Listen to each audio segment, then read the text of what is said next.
NASCAR Nationwide Series action set to come your way from historic Watkins Glen International as the field rolls now behind the pace car. We will be giving you up close and personal coverage throughout today with 8 different high definition onboard cameras. Drivers all throughout the field watching some of the battles as they turn left and right here on this 11-turn course.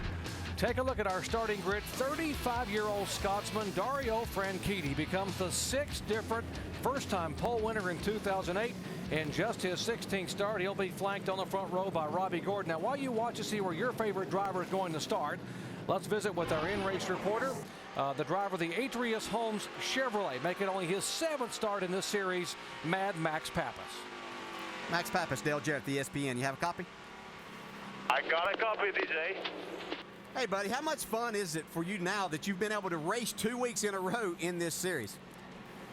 Let me tell you, this is huge. You know, I'm having a blast driving my Atreus Chevrolet. And let me say hi to the guys that are listening. And Rusty, thanks for the opportunity. You know, this is just a blast, man. I'm driving a Nationwide.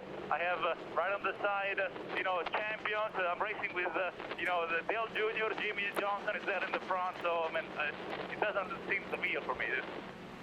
All right, our next question is from our ESPN.com mailbag, and Allison in Birmingham, Alabama would like to know, what is the biggest difference between the Cup, the Nextel Cup cars, and the Indy cars that you had on the road course?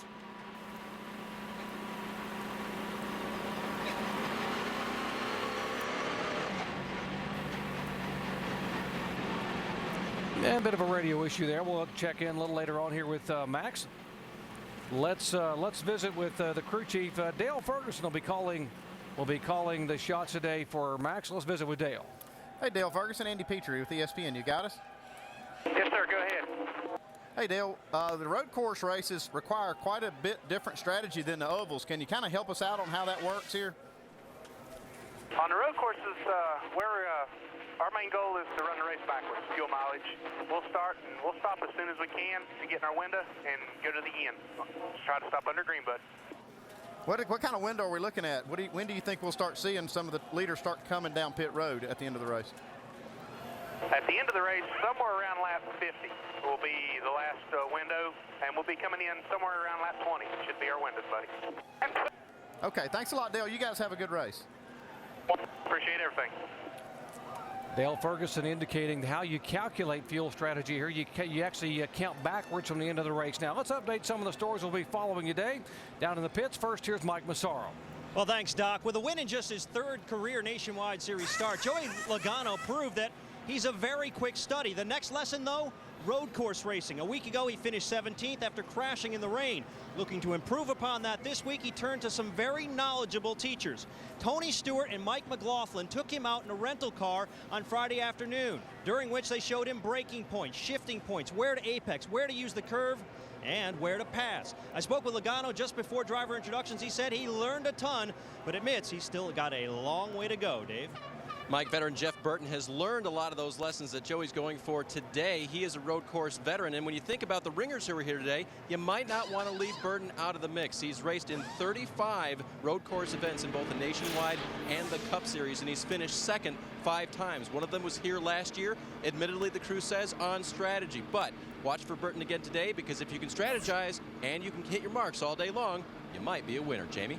Well, Dave, about 51 weeks out of the year, these pit crews are working on pitting a car the opposite way, with the driver closest to the wall. Well, this is the only time the entire year these guys have to pit the car on the opposite side. You see them practicing right behind me.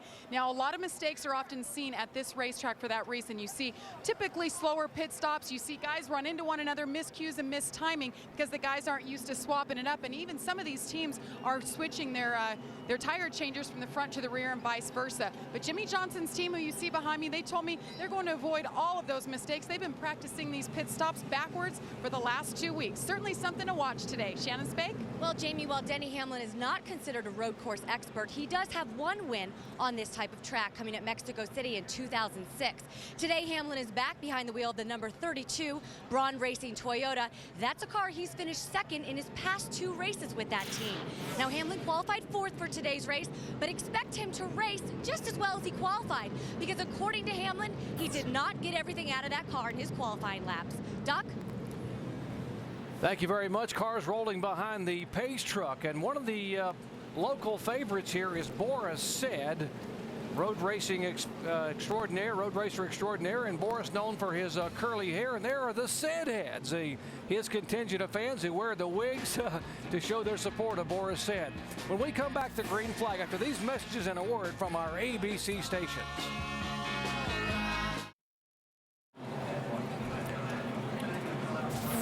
Welcome back to the Zippo 200 NASCAR Nationwide Series race here at Watkins Glen International Raceway. Field 43 strong under the pace truck getting set to start. We showed you the fans for Boris Said going to break. Boris Said, very popular driver. He is in the 52 car today, the car that's been owned for so many years by Jimmy Means. He has his own car, sort of a cooperative effort. Boris starting in 22nd spot. A great story. He will drive the 45 car in Sunday's NASCAR Sprint Cup event for Kyle Petty.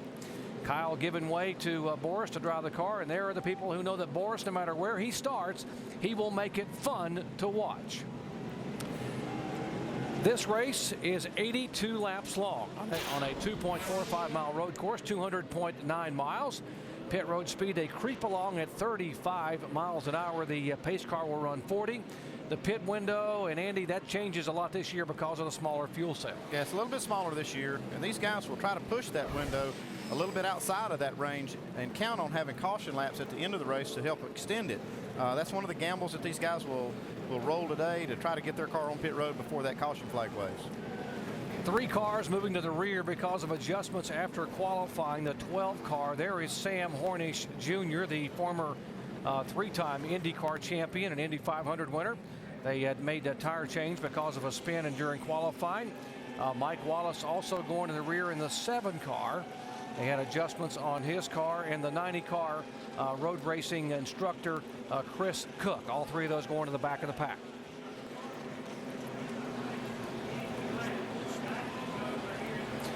We know who the favorites might be up front with Franchitti, Robbie Gordon, Jimmy Johnson, but how about some of the sleepers? Who would you pick as a sleeper? Well, I'm going to pick Brad Keselowski in the 88 car, and the reason I pick him as a sleeper is all the talk is about these double duty drivers, all the Cup guys being over here, and all the road course ringers. Brad's one of the regulars in this series. He's qualified in the top 5. I think he's a sleeper to win this thing.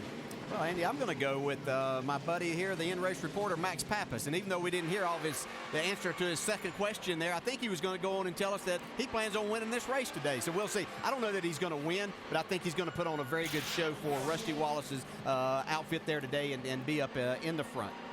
Max Pappas, a 2-time winner of the Rolex 24 at Daytona. He won the Sebring 12 Hours twice.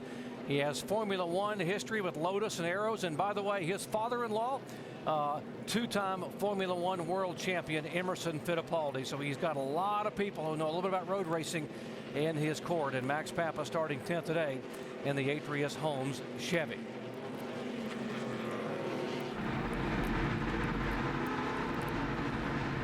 Dale Earnhardt Jr. back in the 5 car. This is the same car that Ron Fellows used to win with at Montreal just a week ago. At Kenseth onboard camera looking back at last year's champion Carl Edwards in the 60 and this year's points leader Clint Boyer.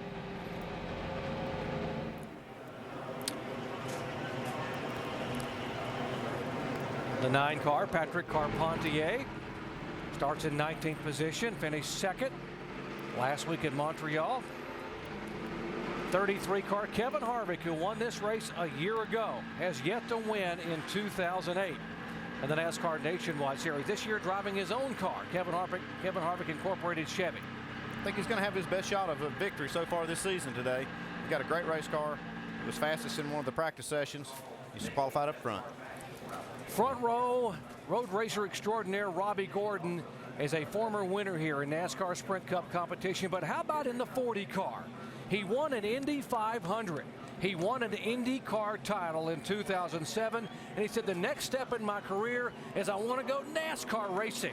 And Dario Franchitti, folks, in only his 16th career start, is here in NASCAR as the pole sitter. He will lead him down. A 35-year-old Scotsman hoping to get his first ever NASCAR win on the road course at Watkins Glen.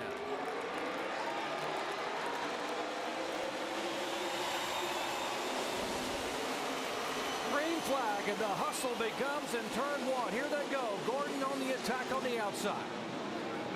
Dario Franchitti got a good start there, and he actually beat these guys by about 3.5 tenths in qualifying. So I think if he can get out front and make some time here, we'll see him lead this race for a little bit.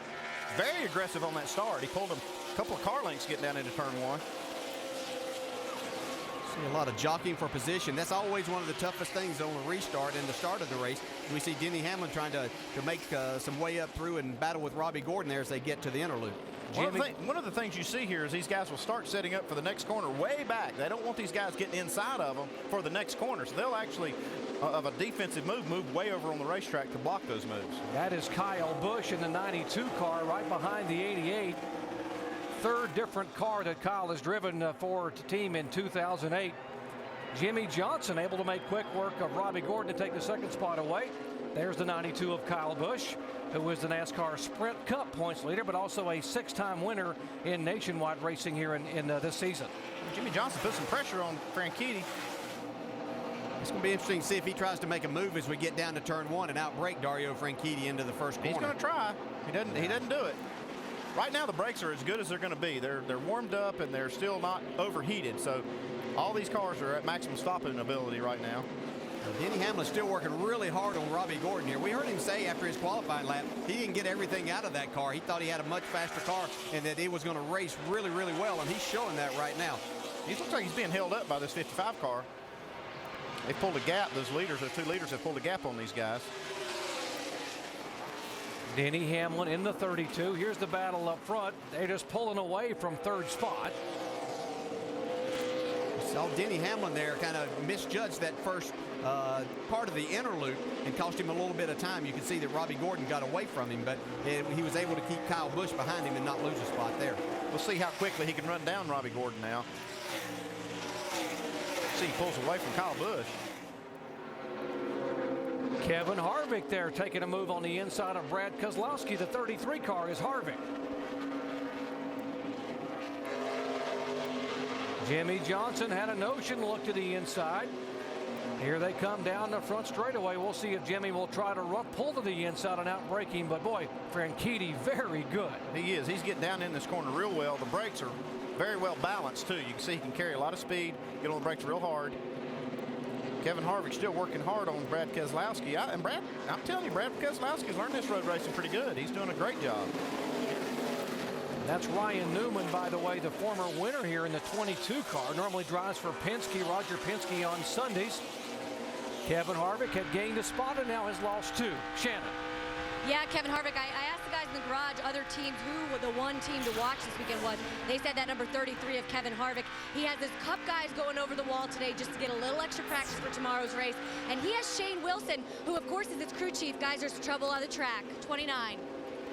That is Kevin Harvick's teammate, Jeff Burton, who was one of the quickest cars in practice. He finished second here a year ago. Got very lucky to get that car out of the gravel track. Extremely lucky. If you get caught in the middle of that gravel, you can't get the car going. You get stuck and have to get a tow truck. Usually you'll lose a lap doing that. He's very lucky to get out of here. He didn't do that, but we don't have a caution either because of that situation. Let's show you what happened to the 29 car. Left side of your screen there. See all these guys jockeying for this position, getting into the inner loop, and he gets a little bit of help from Marcus Ambrose. I don't know if he got help or if he just got in there a little bit hard. It's hard to tell. When you're right behind the car, sometimes it's really hard to judge exactly where you're at getting into that inner loop. And I'm not sure if he got help or if Jeff got in there a little bit too hard, but it's got him at the end of the pack now. He's still on the lead lap, but he's got a long way to go. Dave? DJ, one of the reasons why the 59 and 29 were so close together there, they were jockeying for position the lap before, and Jeff had just gotten around Marcos for 11th position. So no word from the driver on any contact at this point, and he's back to business. Like it was just real tight racing. You had about 5 or 6 cars really jammed up getting into that inner loop. And it makes it hard to judge. It looks like even from our camera angles that you can't hardly judge the depth perception getting into there.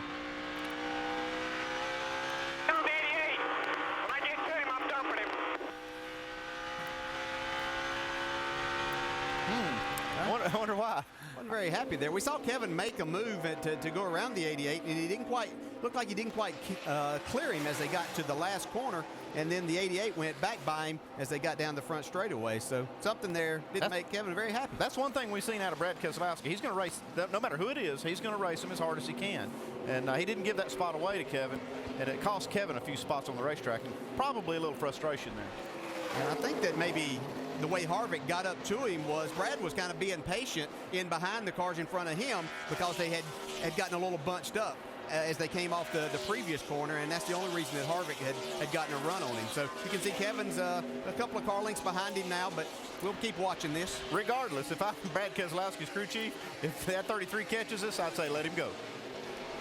Kevin Harvick, you don't mess with him much on road courses. He gets a little frustrated. I guess tempers can flare, DJ, on road courses, particularly here at these speeds where you're trying to get a shot inside somebody, and it can end up going away in a hurry. Yeah, they can. And we talk about short tracks, the beating and banging. You expect that there, but you have more opportunities to get mad on the road course because there's more chances to run into each other.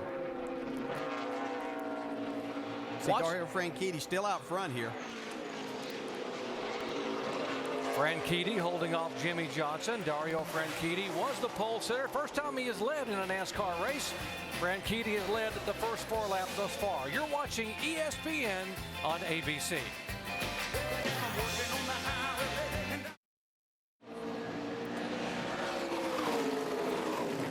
Back at Watkins Glen, NASCAR Nationwide Series action. Dario Franchitti, first ever time on a pole for a NASCAR race, and only his 16th start, and he is holding out the two-time and defending NASCAR Sprint Cup champion Jimmy Johnson. That's in second. There's Robbie Gordon third.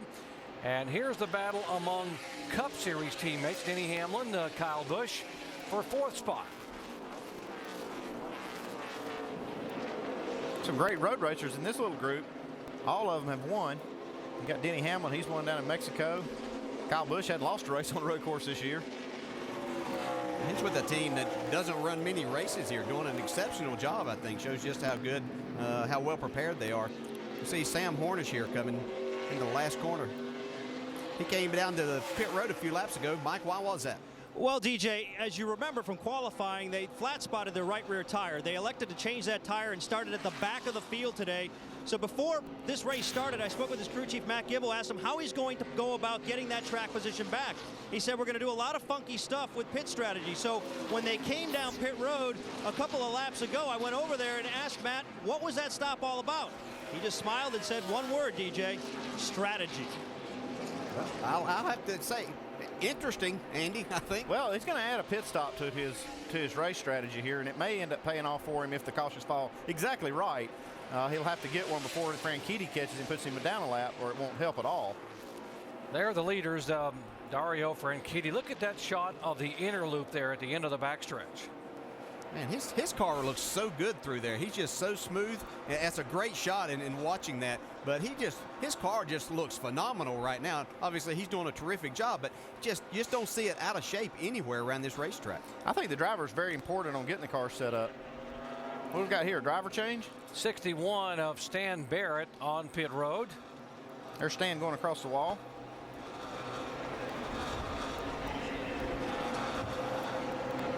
We'll check and see Stan coming off pretty serious back surgery a year ago, obviously. And that's Kenny Hendrick, by the way, who was the other driver for his son Stanton Barrett, who didn't qualify for the race. So Kenny getting in the car, and pretty accomplished road racer. Speaking of road racing, the 48 car, Jimmy Johnson, two-time Cup champion. We talked to him about his thoughts on racing stock cars on road courses. I wish that we could race a couple more road course events. So I truly enjoy it from my off-road racing background. It's more similar to road course racing than what we have on the ovals. So I enjoy it.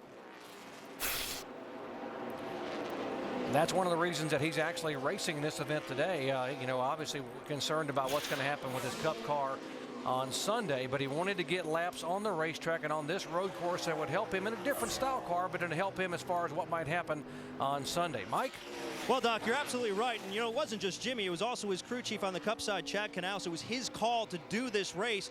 They felt like as a team they could get better. In fact, the day after they won the Brickyard in Indianapolis, they went and tested at Road Atlanta. In fact, in Victory Lane, Jimmy actually laughed and kind of joked a little bit with Chad, saying, hey, do we really need to go and do that test?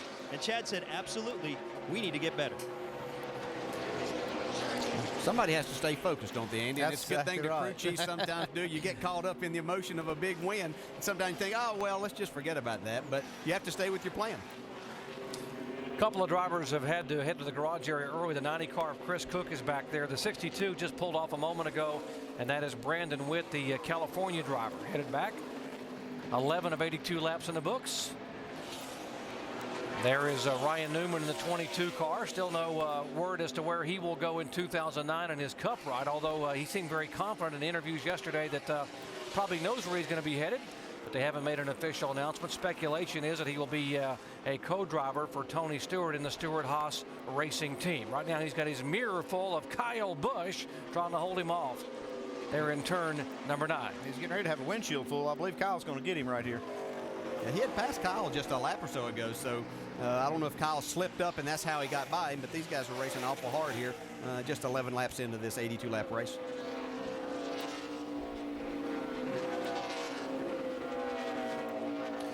Tuesdays this fall, ABC is bringing the game show to your house, literally.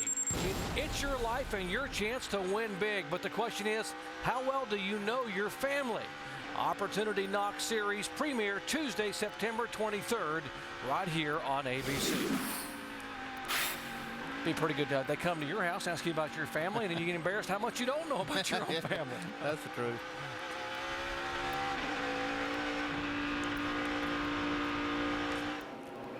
How much do you know about Dario Franchitti? We know that he won the Indy 500 a year ago. We know he won the IndyCar title and wanted to come NASCAR racing. Here's the 01 car.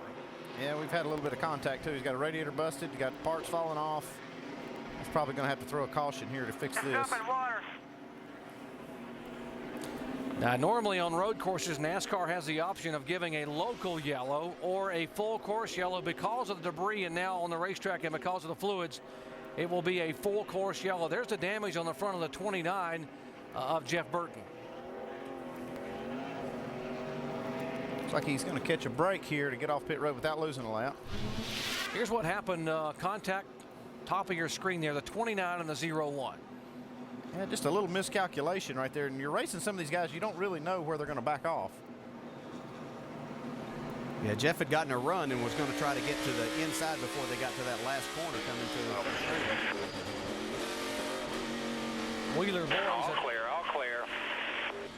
A newcomer to the NASCAR Nationwide Series, and Jeff Burton able to get on pit road before the pits were closed under caution for the first time.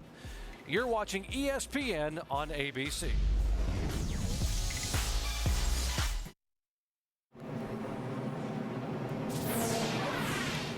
Under caution at Watkins Glen International Raceway here, NASCAR Nationwide Series action. Caution coming out on lap 11. Contact between Jeff Burton and Wheeler Boys.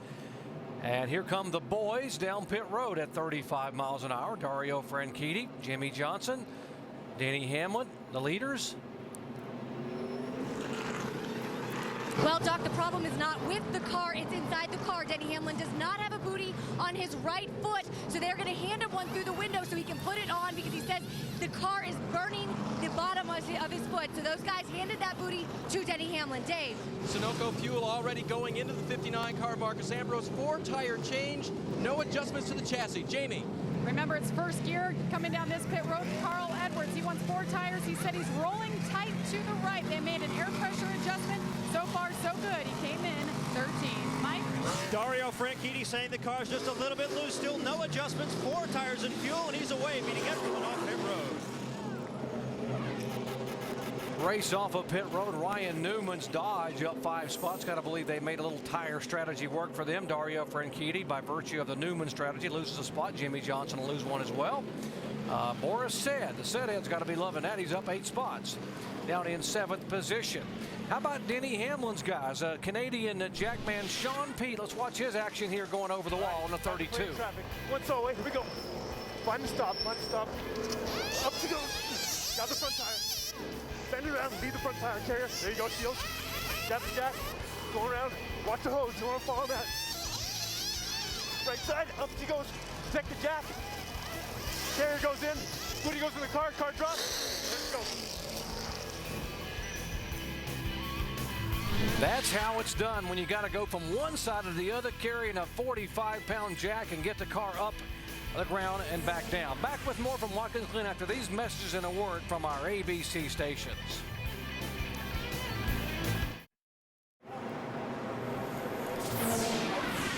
Back at Watkins Glen International Raceway NASCAR Nationwide Series action, we are under caution, full course caution for the first time today. The good news is under caution, the leaders were able to come on the pit road. The bad news is that some of the guys got called for speeding on the exit of pit road. And drivers like Robbie Gordon, Boris Said, Stephen Wallace, Antonio Perez, and Kenny Hendrick will have to start at the back of the pack. Our leader is one of the drivers, one of the 6 that did not come in this time. I should say one of the 5 that didn't come in. That is Kyle Busch. Up front, he hasn't pitted yet. Jason Leffler, Max Pappas, Stan Silva yet to be on pit road. And Sam Hornish, who made that strategy pit stop you heard him talking about on lap number 6, is being shown in 5th position. Shannon? Yeah, Doc told you how Denny Hamlin did not have that booty on his foot. I want to show you exactly what the team did. They took the booty, they put some Scotch tape inside the booty. So they just took this black Scotch tape, put it all around inside. They handed it to Denny through the window so then he could just stick it on the bottom of his foot. So a little bit of a job on the booty for Denny Hamlin. Little booty repair. And DJ, I know you're one of the drivers that you've burned your foot or your heel before sometimes in road racing and cars, and when you do that, it takes forever to heal. Yeah, it really does. So it's good that they could get something in there. But that's still not the easiest thing to do, get that on while you're in the race car, because you don't have a lot of room in there. So it'd be interesting to see if he got that on. A difference in this race from a year ago, Rusty Wallace, is that these guys have tapered spacers on these cars, on the engines, which drops about 80 horsepower from what they had last year. How does it impact their ability to drive a very fast road course like this one? Well, Doc, that's one thing I'm noticing right now. It looks to me like it's much harder to pass for these guys. And we always know that the braking zones, getting down into turn 1, getting into the inner loop, getting into turn 10 is very important.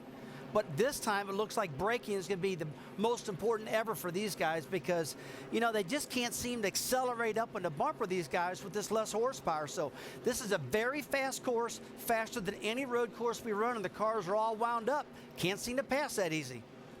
Yeah, absolutely, Rusty. I was speaking with Max Pappas yesterday, and we talked at length, and he said this is the fastest road course with this heavy a race car he's ever driven on. He says you go into these corners because of that spacer. You're carrying so much speed out of these straightaways and some of these hairpin turns. It's almost like you're going to run completely off the racetrack before you get it gathered back up. One has to wonder, guys, if the lack of horsepower would actually play in the favor of the accomplished road racers because they're accustomed to keeping the momentum up and being very smooth on these turns, whereas some of the oval track guys tend to manhandle the cars. Here's the 33 of Kevin Harvick back behind the 88. Remember, he wasn't very happy with Brad Keselowski in the early laps when they swapped a couple of spots. We'll keep an eye on these guys here in the pack. That's 11th and 12th, by the way. These leaders that are leading the race now, they probably were not inside their fuel window. That's why they stayed out. This could really hurt them down the road if they're not able to make it on the. They obviously have to make 2 stops. Kyle Busch is unbeaten in 2008 on road courses. Won at Mexico in nationwide action. Won at Infineon in the Cup car. Can he make it 3 in a row? He will lead him down to the green flag here on lap number 14. Oh, looks like the land rush. They're 5 and 6 wide and heavy contact there. The 27 cars Brad got Coleman's damaged. got his car torn up. Looks like Mike Bliss has got a quarter panel off. There's, oh my goodness, Denny Hamlin. Hamlin gets it refired, headed in the right direction. Doesn't look like Hamlin's got any damage, but he did come to a stop over there.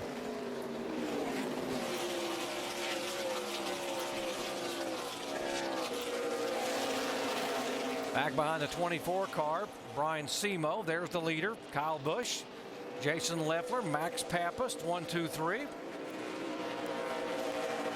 Just talking about how hard it is to pass on this racetrack, and I think that's why you see these restarts get so crazy, is because everybody's trying to get those positions on the start. The caution is out for debris.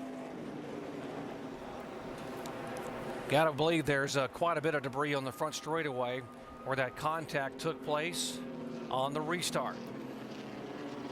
The gearing in these transmissions and the rear ends they have to run now really makes this difficult too, because you're trying to get a run. You see things jam up there. We've got Mike Bliss and another car tore up. Patrick Carpentier. like got a lot of damage there? Yeah, that was Coleman and Carpentier that got together. The 27 and the 9. Everyone's fanning out, trying to get out of the way. Oh, my gosh. Look at the air he catches there, man. Brad Coleman up on the back of the right rear quarter panel of Patrick Carpentier. I just thought there was incidental contact. That's pretty big right there. Yeah, and I was wondering about all of those guys fanning out, because still, obviously, this is no different than our other racing. You can't pass before you get to the start-finish line. You actually can't. You cannot pass to the right here until you pass the start-finish line. But I see NASCAR was allowing these guys to miss an accident. Yeah, they may need a tow truck in a box to try to get that one pulled out. Onboard camera here from right side on Carpentier. the very bottom. Down on the bottom. They're spinning everywhere. Checking up down there. Still on your right. Still on your right. One more. Clear behind the 6. The spotters have a real job in trying to get these guys down into turn 1 on a restart, because you have people you think that aren't going to dive off down in there, and the next thing you know, you got somebody diving down there, a car that you're not expecting, and you've already told your driver that everything's going to be clear to the right then. So they have to really pay attention as we see them trying to make some change or do a lot of work here. I don't know that they can fix this, Andy. They got some damage here. They're going to have to maybe even find a quarter panel, seat post pillar. Hey, Jamie, what do they got going down there? Well, they have severe damage, but I just want to tell you guys a quick story. They told me he has 4 spotters today. He has his normal spotter, but the other 3 spotters, guys, are the Cup crew chiefs. They're all throughout this track, and so somebody failed in their job, and I wish Ray Evernham was here with us to tell us what exactly happened. I'm not sure Spotter could have helped him here in this situation. He was just a victim of this.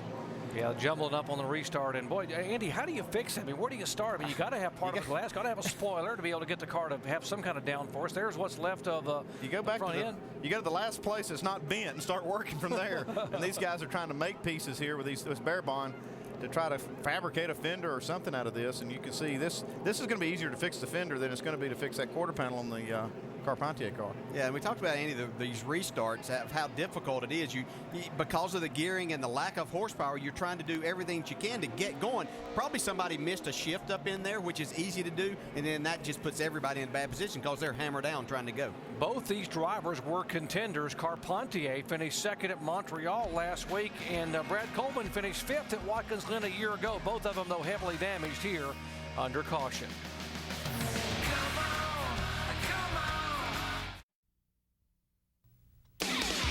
ESPN's coverage of the NASCAR Nationwide Series on ABC. Brought to you by Carfax.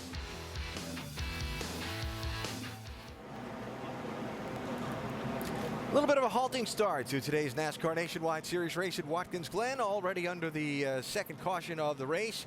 And this one kind of, well, how should I politely say this? A series of events that all led to a big mess. Remember how earlier in the race, Kevin Harvick came on his radio and said, if I get to that 88 car, I'm going to dump him? Well, that 88 being Brad Keselowski had Kevin Harvick lined up right behind him for this most recent restart. And I'll tell you what, Keselowski's looking in his mirror, looking at Harvick, and takes off. He's glancing back up in there and just flat misjudges getting down into turn 1. And watch what happens here. He sails it down in it, just drives right in the back of the 32 car of Denny Hamlin. Let's listen to Keselowski's radio. Man, I didn't mean to do that. I was looking at the 33 on my mirror. Sorry, I'm sorry. I really screwed up. Or he's still rolling, man. He's still rolling. He just kept rolling there. You're good. You know what, guys? That is the classic veteran versus rookie move. Kevin made his statement earlier. Got Brad Keselowski says, Kevin Harvick's not a dirty race car driver. He's an aggressive driver. He's not going to dump Brad Keselowski. But Brad surely was trying to get away from him and caused the caution. So that spun Denny Hamlin out of 10th spot. He's way back in 25th now. Keselowski was just on pit road, and then that other mess happened on the restart too, Doc. We've had a little bit of slow going here. Alan, got to believe Kevin Harvick got a little chuckle out of that. Said he wanted to get in the helmet of the 88 and had him looking at him in the mirror, and he ends up making a mistake. So tough break. But up front, these guys here, the front 3 cars, have yet to come on the pit road. Kyle Busch, Jason Leffler, Max Pappas, our in-race reporter there in that 64 car. And these extra cautions, that's helping these guys' strategy or anything? It's definitely helping the guys that made the pit stops. It's hurting Kyle Busch and the guys that are up front because that's going to allow those guys to make just one more stop, and these guys will have to make 2. Max Pappas making a big move on the inside here. Jeff Burton back there in the 29 car has pitted. He pitted on lap 12. I was involved, remember, in the incident, the first caution flag with Wheeler Boys. And he will take the position away because he has fresher tires. It's kind of ironic. The 29 car is who brought out that first caution. And he got down on pit road before the caution flag came out, got his service done, back out on the track. And then when the caution came out, he just stayed out and stole the track position. Yeah, things happen a little differently on the road course, and Jeff just took advantage of the situation that was there for him. Kyle Busch in the 92 car, the Eddie DeHaan Motorsports Toyota, the fourth different car he has driven in 2008. First time he has been in this car. Fairly new team, but doing awfully well here early on, although they have yet to pit here on lap 19.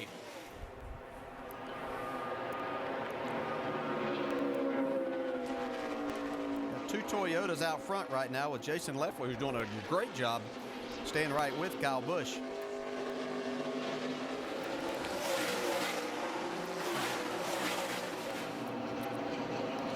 A lot of discussion, we are being told, down in the 92 pit as to when they would pit, and based on their fuel window. Andy, what kind of, if you were a crew chief down there, what would you be thinking about right now if you were calling the shots for Kyle? Well, I'll be thinking I wish I had good enough fuel mileage to pit with those other guys, because I'm out here kind of hung out on a limb. Jamie? Well, Andy, that's exactly the point. Jerry Pitts, this is the first time working with Kyle Busch and this whole team. So his idea was to stay out, and then he'd have to pit around lap 20. They had to make it to 20 to make it on 2 stops, as you've been talking about. But with the cautions the way they've fallen, these guys are sweating bullets. They just told their driver, come in now. He's coming in as he comes around next time by, guys. So, Jamie, if he pits now on lap 20, then Andy, based on our fuel window, 33 to 34 laps, he'll make one more stop, and that should take him all the way to the checkered flag on lap 82. Yeah, but the problem is he's going to lose all these positions when he makes that green flag stop. And the other guys, if they only have to make one more stop, he'll never be able to make it back up. Yeah, that's providing they can do it in that. Yeah, you would think that they wouldn't have gone to pit road if they didn't think that, but that's a lot of laps that they're going to depend on running under caution, I believe, to make all of that happen. And I hate to use the terms never make it up when you're talking about this guy, Kyle Busch. He's slowing down, 35 miles an hour, headed down pit road towards you, Jamie. They're just going to make a wedge adjustment for Kyle Busch. He's been really quiet on the radio. They had the issue yesterday, electrical problem, but they found it was just a faulty wire, no big deal. So Kyle Busch in that 92 for DeHaan Motorsports. First time they've run this season, first time that Kyle's ever been with them. We're going to go over, remember, pitting backwards, right side, left side. Now I'm confused on the left side first and then around to the right side for Kyle Busch. And we'll see if this will play into his hands, guys. But Andy, like you said, he's going to lose all of that track position. Get it gathered up, nothing's coming here. Got a car spun around here, Stephen Wallace. Oh, yeah, well, we're going to have one at the line coming at you. Just watch him here. A little bit of damage in that left front, no harm, no foul. The good part on being on a road course is you do not lose a lap. You just lose a lot of valuable time on the racetrack.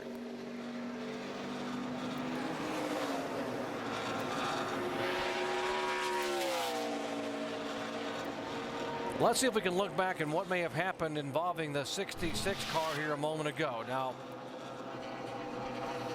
Stevens on the inside of P.J. Jones. Gets into him pretty hard right here. Turns the 81 car around. Stevens slows down to avoid getting into the side of P.J. Jones. Here's P.J. and Steven getting ready to make the turn, and could be a little payback here. What do you think, Dale? Well, I'd say, yeah, and that's just the things that happen on the road courses here. And can't we all just get along? Sometimes no. It just doesn't happen sometimes. Yeah, that wasn't even that. That was actually the same lap, just a little later on in that lap. Up front, 38 car, Jason Leffler trying to hold off Jeff Burton. So Jeff Burton has spun out once. He crashed into another guy, brought a caution out, and here he is running in the top 5. Actually running second. Yeah, racing for the lead. He's in pretty good position, having pitted on lap 12 because of the yellow. Just, whoa, 65 spinning. Careful. Oh, that's a bad place right there. Nowhere to go. For the fence. Probably going to bring out a caution because that's, as you said, Andy, a bad spot up through the S's.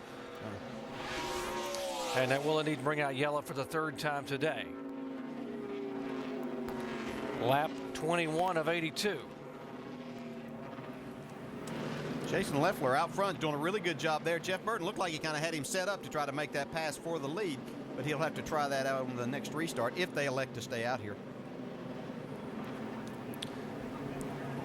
See what happened in the 65 car of Stan Silva from the onboard camera from Mike Bliss. Oh, didn't see the one car inside there on the little crossover move. Just snuck by there.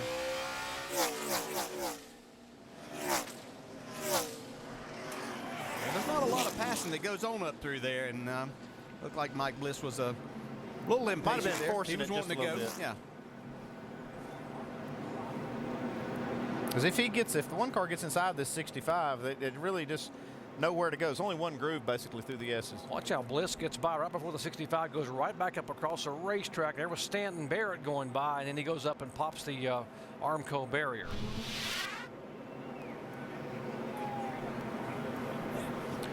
We just joined our coverage. We've had 3 different leaders, 2 lead changes, Dario Franchitti.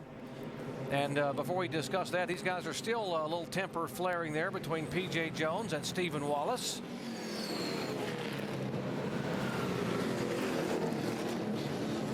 They have been warned by NASCAR to settle down. I think what NASCAR says, don't make me come down there. Everybody stopped here. This is what we have over there. That track is so narrow with those barriers on each side. Started to say we had 3 different leaders, 2 lead changes. Dario Franchitti, our pole sitter, led the first 13 laps. Came on the pit road under caution. Kyle Busch led the next 6 before his pit stop. Jason Leffler is the leader. Has led the last 3 laps. There have been 3 cautions for a total of 6 laps, and this latest one coming out on lap 21 due to the spinning contact between the 1 car of Mike Bliss and the 65 of Stan Silva Jr.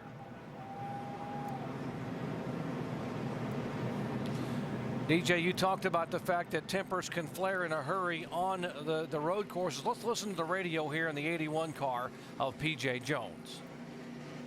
PJ, watch your mirror for the 66. I'm sure he's going to come up and give you a little love tap. If he does, he better be ready. That's all I got to say. These guys left their patience in the hauler today, and it's understandable. Again, it's hard racing. You have to go wide open. You really have to drive these cars hard because of the lack of horsepower that they have. And now we're being told that the 81 is going to be sent to the rear for aggressive driving. I think you have to be aggressive. Maybe it's over-aggressive. I think the deal here is the retaliation part of that. A lot of these guys they do get into each other, but they're not going to be penalized for it unless they retaliate, and I think that's what we saw with 81 there.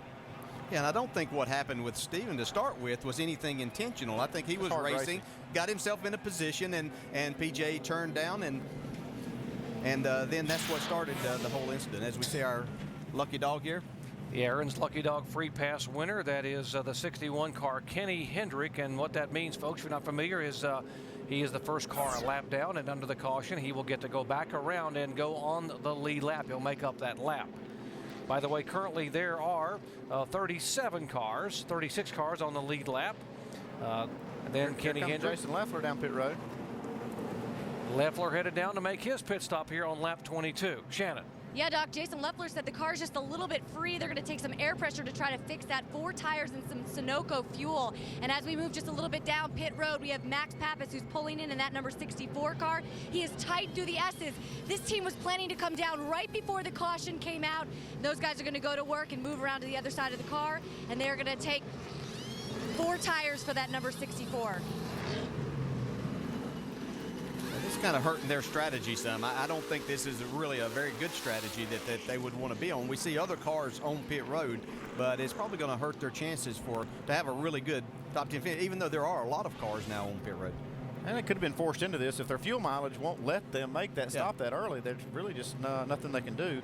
It's kind of in the preparation side of it that you have to really tune these cars up for fuel mileage so you can open up the options. Would an option have been to stay out there to that 30, 32 lap mark, and then the next time you're short pitting so you won't have slowed down too much because you won't have that many laps on your tires? Well, there's a lot of ways to think about it, but really the way to do it is the way the guys did it before with Jimmy Johnson and Franchitti. These guys up front would all be on the same fuel strategy. Jeff Burton having pitted on lap 12, everyone else behind him having pitted on lap 14. Under caution here for the 3rd time. You're watching ESPN on ABC.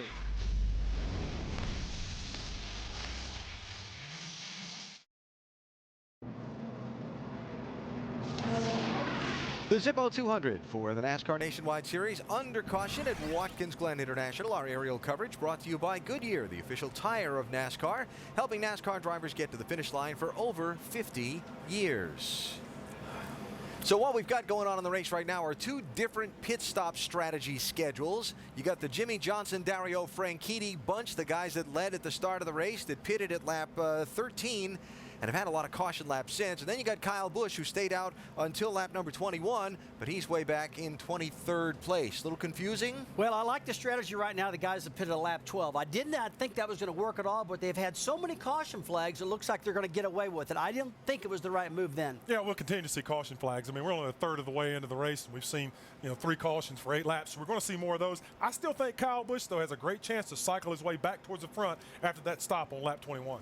We'll find out a little bit less than a lap from the restart. Let's hear what some of the crew chiefs are thinking. David, you lead off. And we'll talk to Pat Smith. He crew chiefs for Jeff Burton. Went from way back to making a pretty smart move to dive on pit road all in the span of 1 lap. Now you lead the race. The question I have, 1 lap shorter than everybody else on fuel. Can you make it in 1 more stop?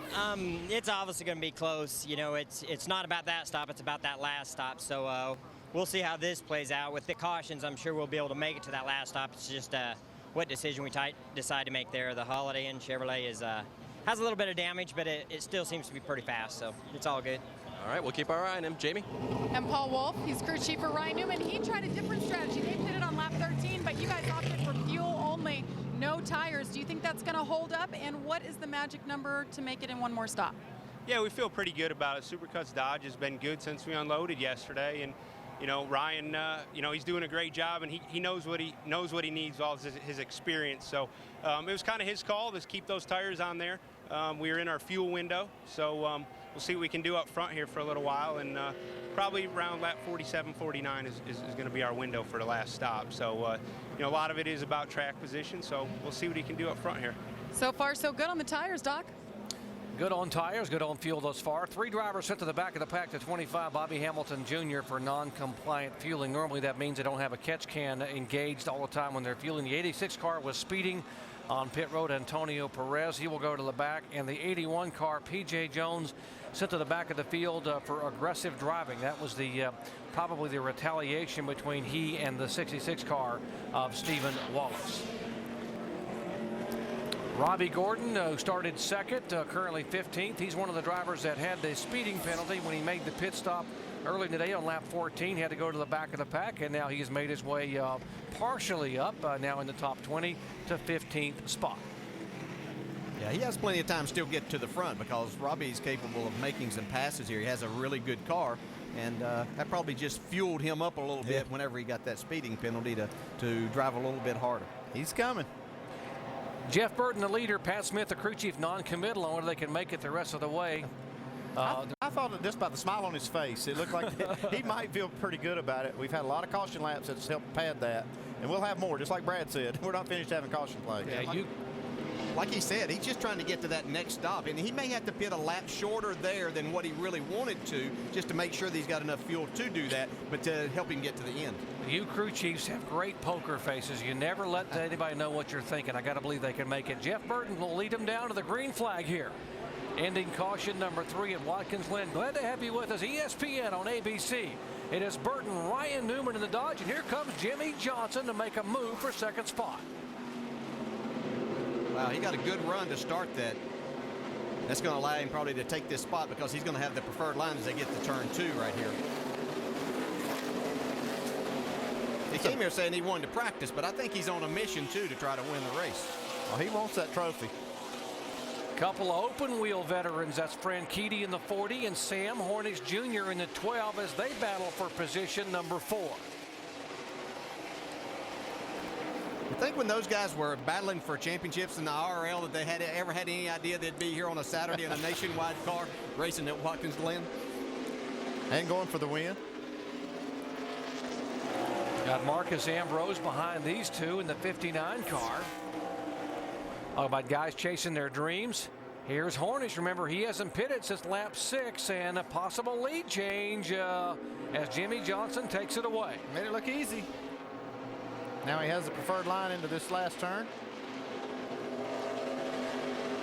Well, that's taking 2 spots away in 1 lap. That's pretty good. You got a pretty strong horse when you can do that. Again, Jimmy making only his 2nd start of the year in the NASCAR Nationwide Series. 22 car, Ryan Newman was getting a little racy there. Jamie.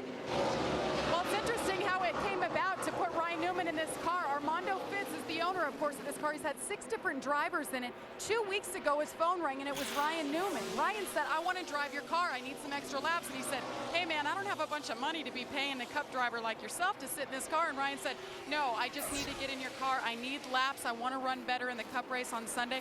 Armando said, I would love to have you in my car. So this is the first time this year we've seen Ryan behind the wheel. Of course, the 7th different driver. I haven't seen Armando Fitz this happy all year, Doc.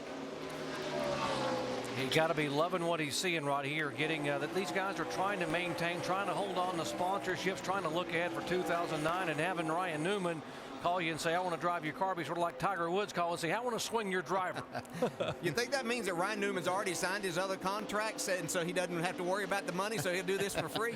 No, I think he just is exactly right. We see Clint Boyer passing Matt Kenseth here, and but these guys, this is how much it means to them to come here and run on Saturday just to get in that rhythm and get that experience and driving on a road course again, because they only do it, the Cup guys only do it twice a year. Matt Kenseth on board camera looking ahead to Clint Boyer, who was the points leader. 22, Ryan Newman got by the 29 of Jeff Burton to take the position away. He's coming. Armando's getting happier. Yeah, and he doesn't have tires on this car. That's the impressive thing here, is whenever they just got fuel there. That's very impressive. They could do this, and shows just how good a race car they have. Our Carfax telemetry, you see Burton hard on the brake there, and the RPMs, the speed come down to just a tick over 80 miles an hour. It feels like you're going a lot faster than that through there. I'll assure you. You're trying to hustle actually, through there. that's faster than I thought they were going through that corner. That's almost 100 miles an hour. It looks like it's a tighter turn than that. That's carrying a lot of speed through there. Right here's the one that'll take your breath. Go 150 miles an hour down into this turn. But they're turning left, so they're used to that. You know, they can handle that a lot of times. Even though there are more right-hand corners here and your car's set up more for that, you really have to carry. We heard Rusty talk about earlier, you have to carry speed through there. That's a very important corner to get set up for that last corner to come to this straightaway. Leaders go flashing by, and Robbie Gordon, there is the car of Robbie Gordon, the 55 car, right behind the points leader, Clint Boyer, and he is making a move. He's picking them off one by one. He's made up 5 spots since the restart. That's pretty impressive. He's not done yet either. He's chasing these guys down. It's not like he's passing guys in the back of the pack either. These are guys that are fast and good race cars, so he does have a fast car. And still, again, plenty of time, only 28 of the 82 laps finished. He's got a little bit of his hood looks like it's trying to come loose there in one spot. Robbie owns his own race car, not only here in the Nationwide Series, but he's one of the few owner drivers in NASCAR Sprint Cup. What would it mean? You've owned your own cars before in this division in the past, DJ. What would it mean to Robbie to be able to win this race today in his car? Yeah, it means a lot that you've put all of that together and made it all happen. And Robbie is a person that takes a lot of pride in having really good equipment and getting the job done himself. Mike, you've got more to add on this?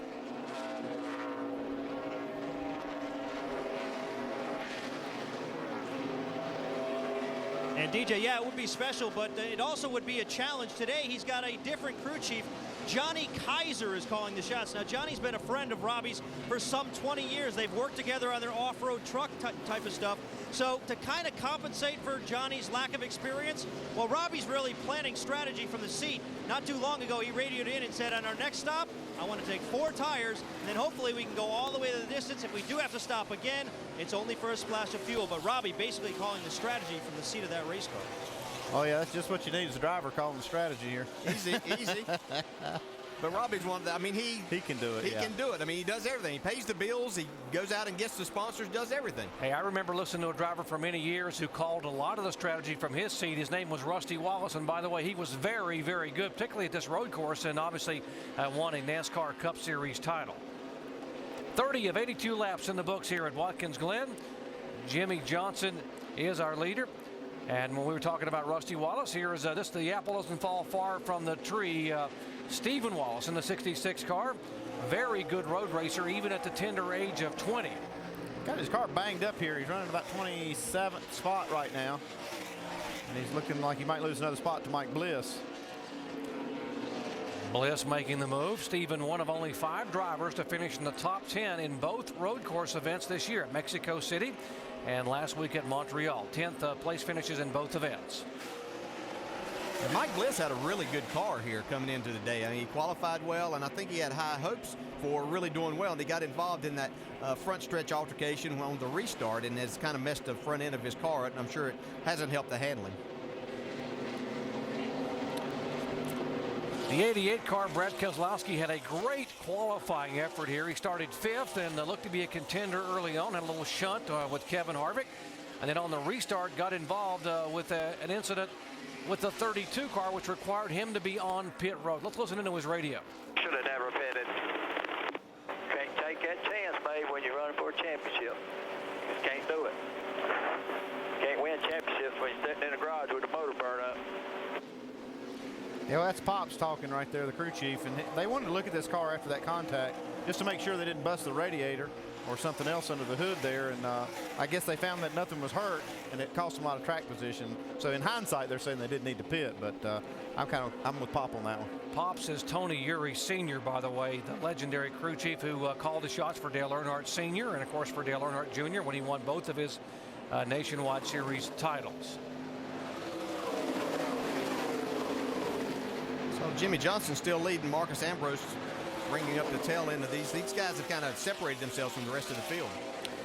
10 laps away from the halfway point here at Watkins Glen. Jimmy Johnson making only his 2nd start of the year in the NASCAR Nationwide Series. He is the reigning NASCAR Sprint Cup champion, trying to get laps on the road course, and he's leading the way here. Back with more after these messages and a word from our ABC stations.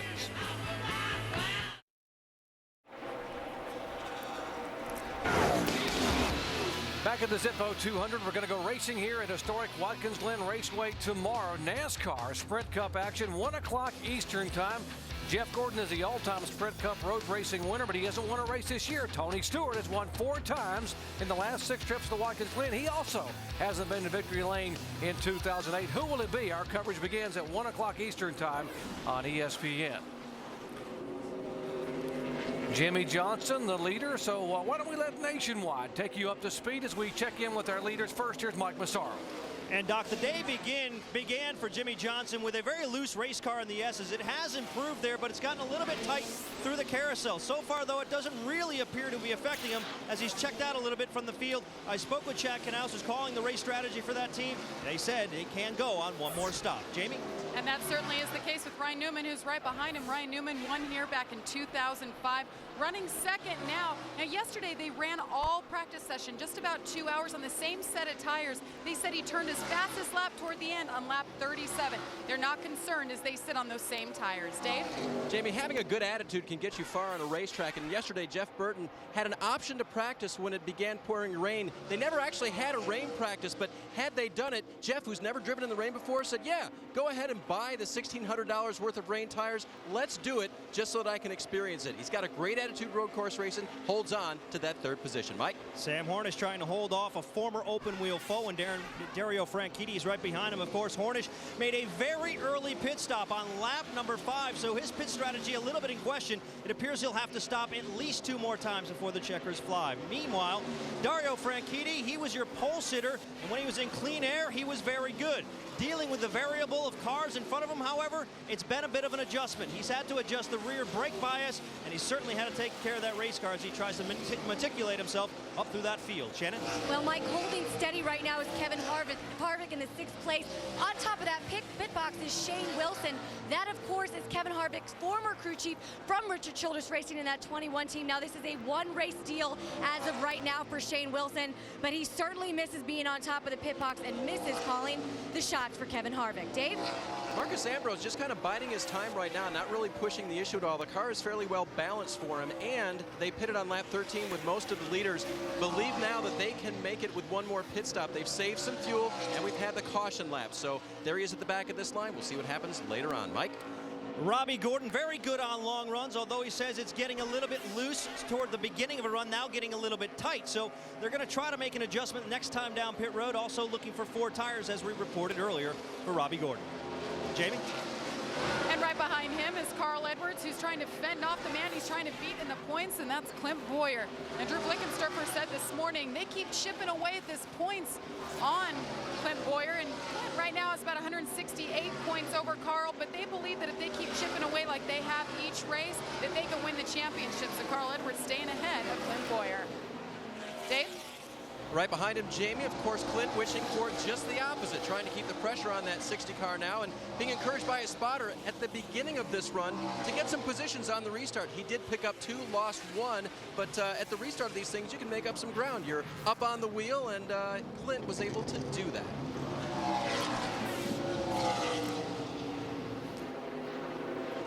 There's the 92 car, Kyle Busch, who had to finally come in and make his pit stop on lap 21.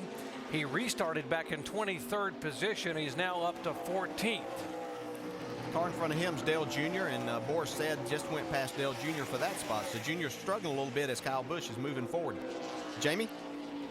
Well, you guys, I was just going to talk about Kyle Busch, and you said never count him out. Look at the man. He slipped back all the way to 35th. That strategy to stay out on that first round of pit stops hurt them. It cost him a lot. Right now, he's already worked up to, well, he's in 14th, and it took him about 15 or so laps. So keep your eye on this 92. Again, Kyle Busch running for DeHaan Motorsports for the first time this year, guys. Moving in on Dale Earnhardt Jr. will take that position away. Now, Kyle Busch has gained 10 spots since the restart. Jimmy Johnson is our leader. Ryan Newman, Jeff Burton, Dario Franchitti, Sam Hornish Jr. If you're wondering how many road course wins two-time Sprint Cup champion Jimmy Johnson has, how about never? He has never won on a road course. You're watching ESPN on ABC.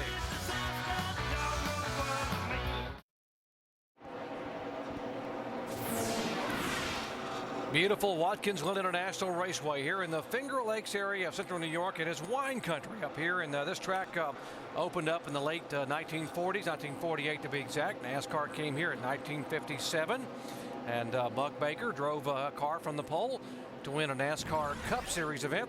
This is the NASCAR Nationwide Series. They have been coming here. This will be their 15th year. Jimmy Johnson trying to get his first ever win on a road course, and Robbie Gordon heads towards Syracuse. Yeah, there's Robbie Gordon coming down, and one of the car pulled to the inside. You know, that is the 86 car. We thought it was Robbie from Inta Cars. Are both red and white numbers. But Robbie Gordon is making his way back toward the front. That 86 car was the efforts of Antonio Perez. Robbie's still coming. He's running these guys down. And I'll tell you who else is coming. Newman's coming back on Jimmy Johnson up front. And the 92, DJ, Kyle Busch, like we ever wanted to count him out no matter where he was on the racetrack. Yeah, I don't think you can do that, but this is very impressive with this race team. Eddie DeHaan has put this team together, and it's a Toyota, and the first time we've got a few problems here. Oh, Perez gets Hornish, and that will put debris out. That will necessitate a full course yellow flag, and there it flies right now. Sam Hornish was coming to pit road to make a stop. They had used some strategy, and now that goes away because Sam will need a wrecker to get back to pit road. Looked like maybe he had some problems going through. They spun us off the inner loop, and the car hit us on the driver's side. Saying that he got spun, but it had a couple of cars. You can see how much is torn up this 86 car of Antonio Perez. Let's see if Marcus Ambrose was involved in the 59 car trying to get by the 12. There they are. Yeah, a little contact there. He got into him just a little bit. Looked like Sam was going to be okay right here. And he gets clipped by this 86 car. And that's probably going to end his day with that car. It's unfortunate. He was doing a great job up there. He'd been out there for a long time. Like they're both stalled here. Can't make it back. Both window nets are down, and drivers you see pulling off helmets inside. Sam Hornish got his helmet off.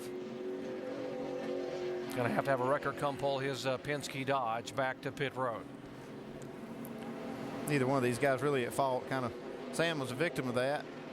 And then here comes Antonio Perez, and he had nowhere to go. Sam had a great record here at IndyCar racing. Finished second last time he was here. His final IndyCar event in 2007. Nearly won the race, and was having a good top 5 run here today. Here again, caution number 4, lap 40, inner loop. There's the contact. Not yet. As they're coming out here, like his car's sliding. He's been out there on those tires a long time and just couldn't get back to the gas, and Marcus was ready to go. Yeah, he was trying to push him along there, but tried to give him a little help. Got him there a little bit quicker than Sam was capable of doing. That's been a trouble spot for Sam all week. He spun there I think at least 3 times. Yeah, Sam's thinking, I saved it, I kept it out of the tire barrier, and here comes the 86 car. Yeah, all right, crew chief. Now we've run 41 laps. Interesting strategy from here. Are you going to pit under the caution? There's some of these guys think if they think they can stretch it 41 laps, they'll come down. I know that's outside of everybody's fuel window, at least under green. Little show of sportsmanship. You saw the handshake there, Antonio Perez and Sam Hornish getting out, being able to say, hey, Sam said, sorry I messed up your day, and probably Antonio said the same thing. Sorry I ruined the rest of what was a pretty good day for you. Yeah, that's just an unfortunate situation. You can't blame anybody for what happened there at the end of that. You're coming out of there, and all of a sudden, as far as Antonio is concerned, there's a car sitting where it wasn't supposed to be. Right. Wasn't one there the last time he came through. Sam Hornish watched the field come through, and he see him gaze over at a couple of cars that came by, and he had some thoughts about what he should do. Why is it that every time there's a caution flies right where you just can almost make it to the end, but not quite? These guys are going to have a decision to make. I think they still have to come right now. I do too. I think that you got to gamble on it and come on in. I wonder what Rusty Wallace would do in this situation. Well, I'll tell you what I'd do. I'd come on down pit road, and I'd gamble they're going to have a lot of cautions at the very end, because the way it's going right now, I believe they just might make it, Andy. There's more than I anticipated, that's for sure. Yeah, they've had a lot of caution laps, and we don't see any indication that we're going to have fewer in this last half of the race. Although 40, with 40 to go, at least 40 to go right now. That's outside. That is way outside. That's asking a lot, guys. Somebody will, though, I bet. But nobody can. Even if they all can't make it here, then that means just a splash at the end, and then it gets you a lot closer to that of just minimizing your time on pit road. Have to, but we're gonna know here pretty quick. You can hear those guys. They don't really want to make this call. Yeah, that was the 48 radio, Jimmy Johnson. There's Kevin Harvick's bunch. A lot of these guys have their Cup Series crews because they realize it's so important. Let's see who's going to come, who's going to stay. Shannon Spake.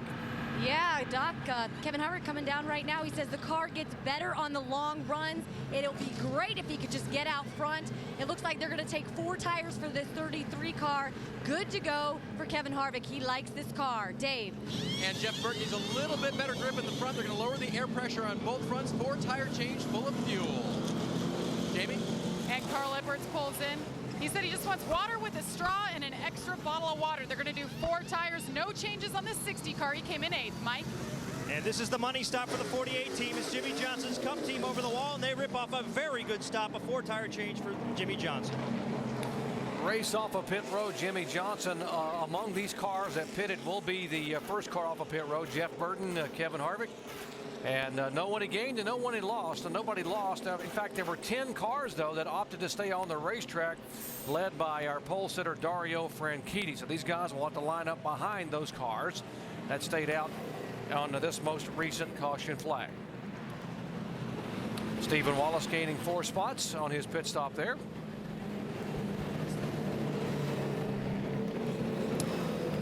Our leader is the Scotsman, Dario Franchitti. Set on the pole here for the first time in his NASCAR career. Got injured at Talladega early in the year. Got a hard lick in the left side door at Talladega, fracturing his left ankle. There he comes across, and watch the impact, almost 200 miles an hour. That's how safe these cars are. He's able to limp away with a broken ankle, but it did cost him 3 weeks. Now back at the head of a NASCAR field here at Watkins Glen.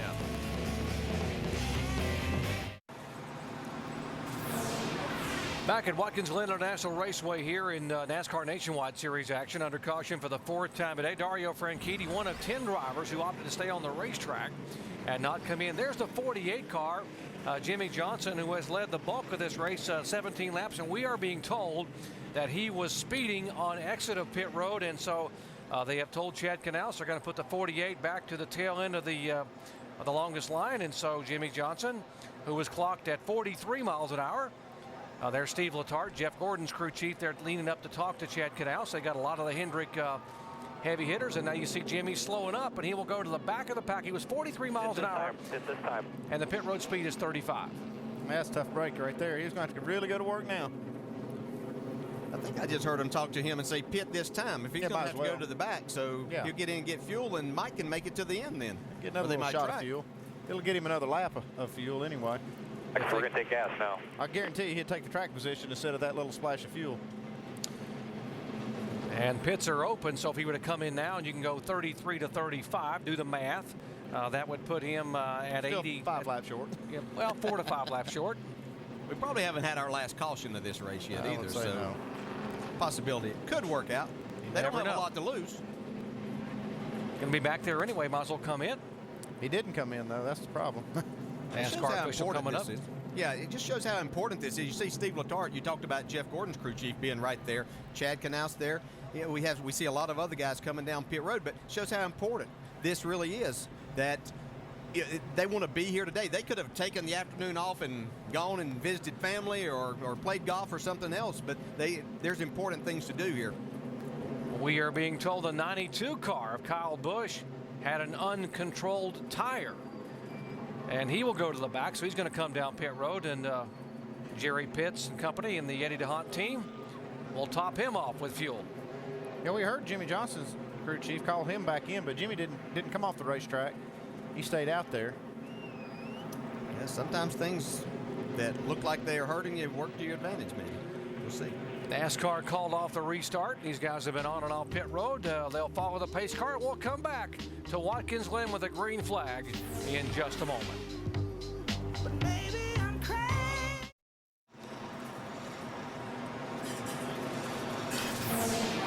Back at Watkins Glen, we have 39 laps to go here. NASCAR Nationwide Series action.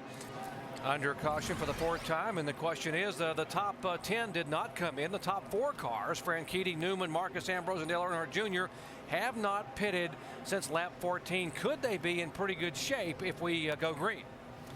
Well, if we go green and it stays green, the guys up front will have an advantage. But if they have enough cautions, they don't have to have a lot of cautions. But I would just calculate the numbers. Most of these guys are going to be about 5-6 laps short. I don't think anybody can figure out what's going to happen right now, Andy. Look at this. Jimmy Johnson's in the back. All these guys at the front, there's no way they're going to make it to the finish. And Alan, the guys that just pitted a lap 40 of my calculations, they're going to need at least 14 laps of caution if they're going to make it. But I will tell you, Kevin Harvick won this race last year, and Brad, he got 12 laps of cautions. That baby was out of gas at the end, though. I have worn my fingernails in the nub scratching this big head of mine trying to figure this out, and I've come to the conclusion there's going to be multiple cautions left in this race, so let's not worry about it right now. Let's just see how it plays out. Dario Franchitti starts where he began the day. Up front, he was the pole sitter. Jimmy Johnson and Kyle Busch both suffered pit road penalties, are at the back of the pack. It's going to be fun watching them try to get there as we are back to green flag racing here at Watkins Glen.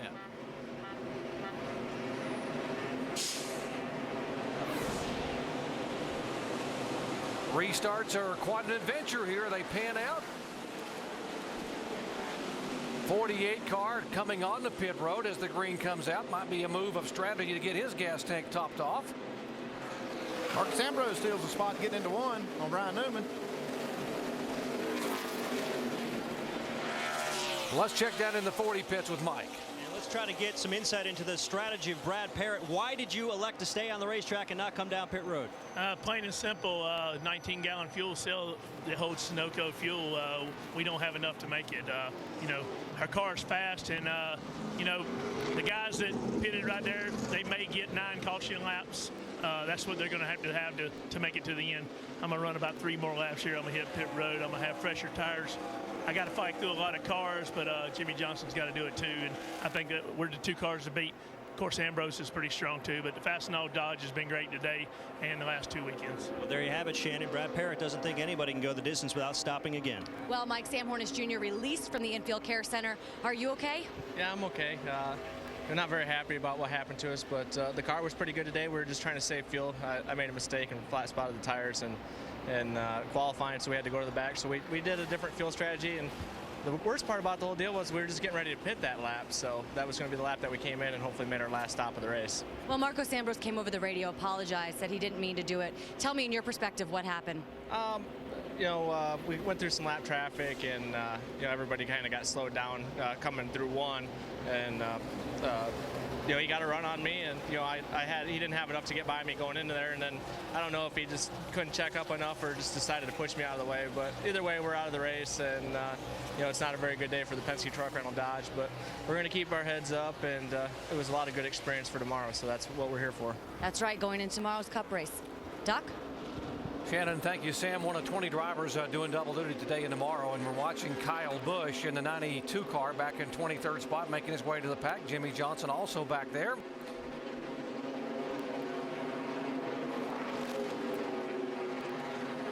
Jimmy Johnson, remember, had to go to the back of the pack and then came on the pit road when the green came out to top off the fuel tank. Yeah, might as well make it right there. Instead of trying to fight this traffic at the back of the field, he can go ahead and get that fuel now, and he can just stay on the racetrack, make good laps. If it stays green, this will be a good move for Jimmy. You know, and actually he can save more fuel where he's at right there than up there trying to race with those cars, trying to make passes and things. He can get back there. That's what he's trying to do anyway, save fuel. As we see Dario Franchitti and Marcus Ambrose leading the pack. Dario Franchitti's crew chief, Brad Parrott, pretty adamant they have one of the cars to beat, maybe them and the Jimmy Johnson car, and then maybe Ambrose. But right now, Dario just pulling away from the battle back behind them. There's the 59 of Ambrose, the 22 of Ryan Newman. Jamie?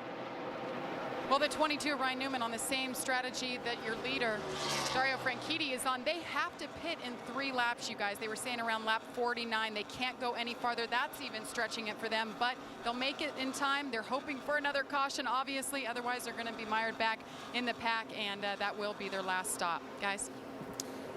If they can make it to lap 49, that's 35 laps, but that's a lot of caution flag laps he's running there. Kind of gives you an idea of what his fuel range is. Again, these cars pitted Franchitti, Ambrose, Ryan Newman, and Dale Earnhardt Jr. The top 4 cars all pitted on lap 14, as did David Rudiman back in 6th spot. So they got to be coming in the next 2 to 3 laps and then hope they can make it to the checkered flag and hope we don't have a green-white checker. Yeah, here comes Denny Hamlin. Shannon?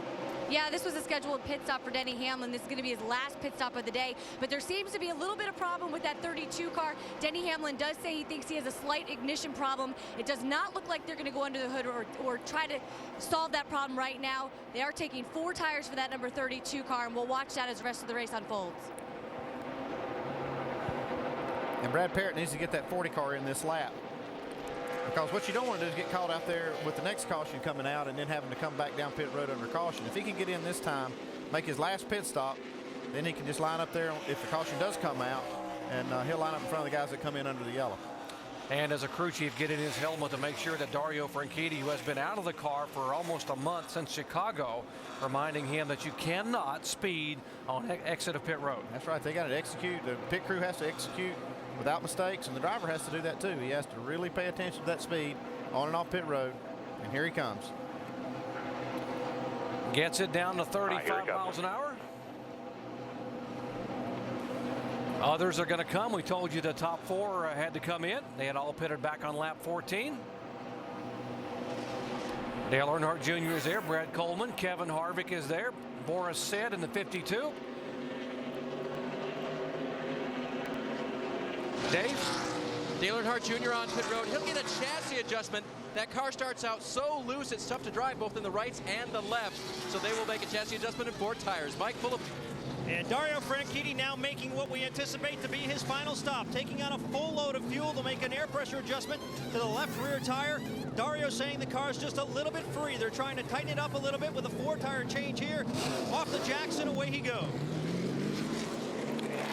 Longer than he wanted to be on pit road. And how about Kevin Harvick, DJ? A little strategy there. Yeah, it's going to be interesting to see. We saw the 22 car go this whole time on the same set of tires. Kevin Harvick just came in there. I happened to be watching their pits, and he just got fuel in that car. So they wanted to get their car out in front if things cycle back around. That's what they're thinking, is that they'll be out front. So this is an interesting strategy. You can see he's just in front of Jimmy Johnson here. And don't forget, Jimmy Johnson started that restart at the back of the field, made a pit stop, and got tires and got back out there in front of these guys. In front of Franchitti, anyway. Yeah, so he's actually with the guys that he planned on be racing all day long anyway. So it may end up to be something good. Dave? This is good for Marcus Ambrose, getting good fuel mileage, and he stayed out on that last lap to lead a lap. He was able to do it. Guys, there's caution on the track in the middle of this pit stop. That's okay. That'll work out for Marcus. He was on pit road before the yellow came out. Got Newman down on pit road. Jamie? And the 22 right ahead of the 59. 4 tires, fuel, no adjustments on Ryan Newman. Tough break for this team. They had to pit here, and he almost loses it, and he's down and away, guys. Actually worked out for these guys. Marcus Ambrose, there's Brad Keselowski coming down.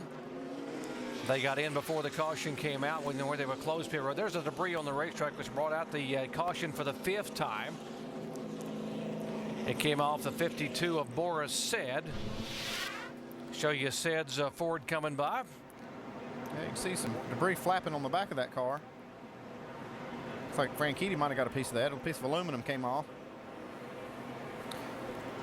Some of those cars diving on the pit road along with Kevin Harvey. The 20 car, Joey Logano, also taking fuel only. There is Boris Said. I think it might have been a heat shield off the exhaust pipes. Won't hurt anything except maybe heat Boris up a little bit.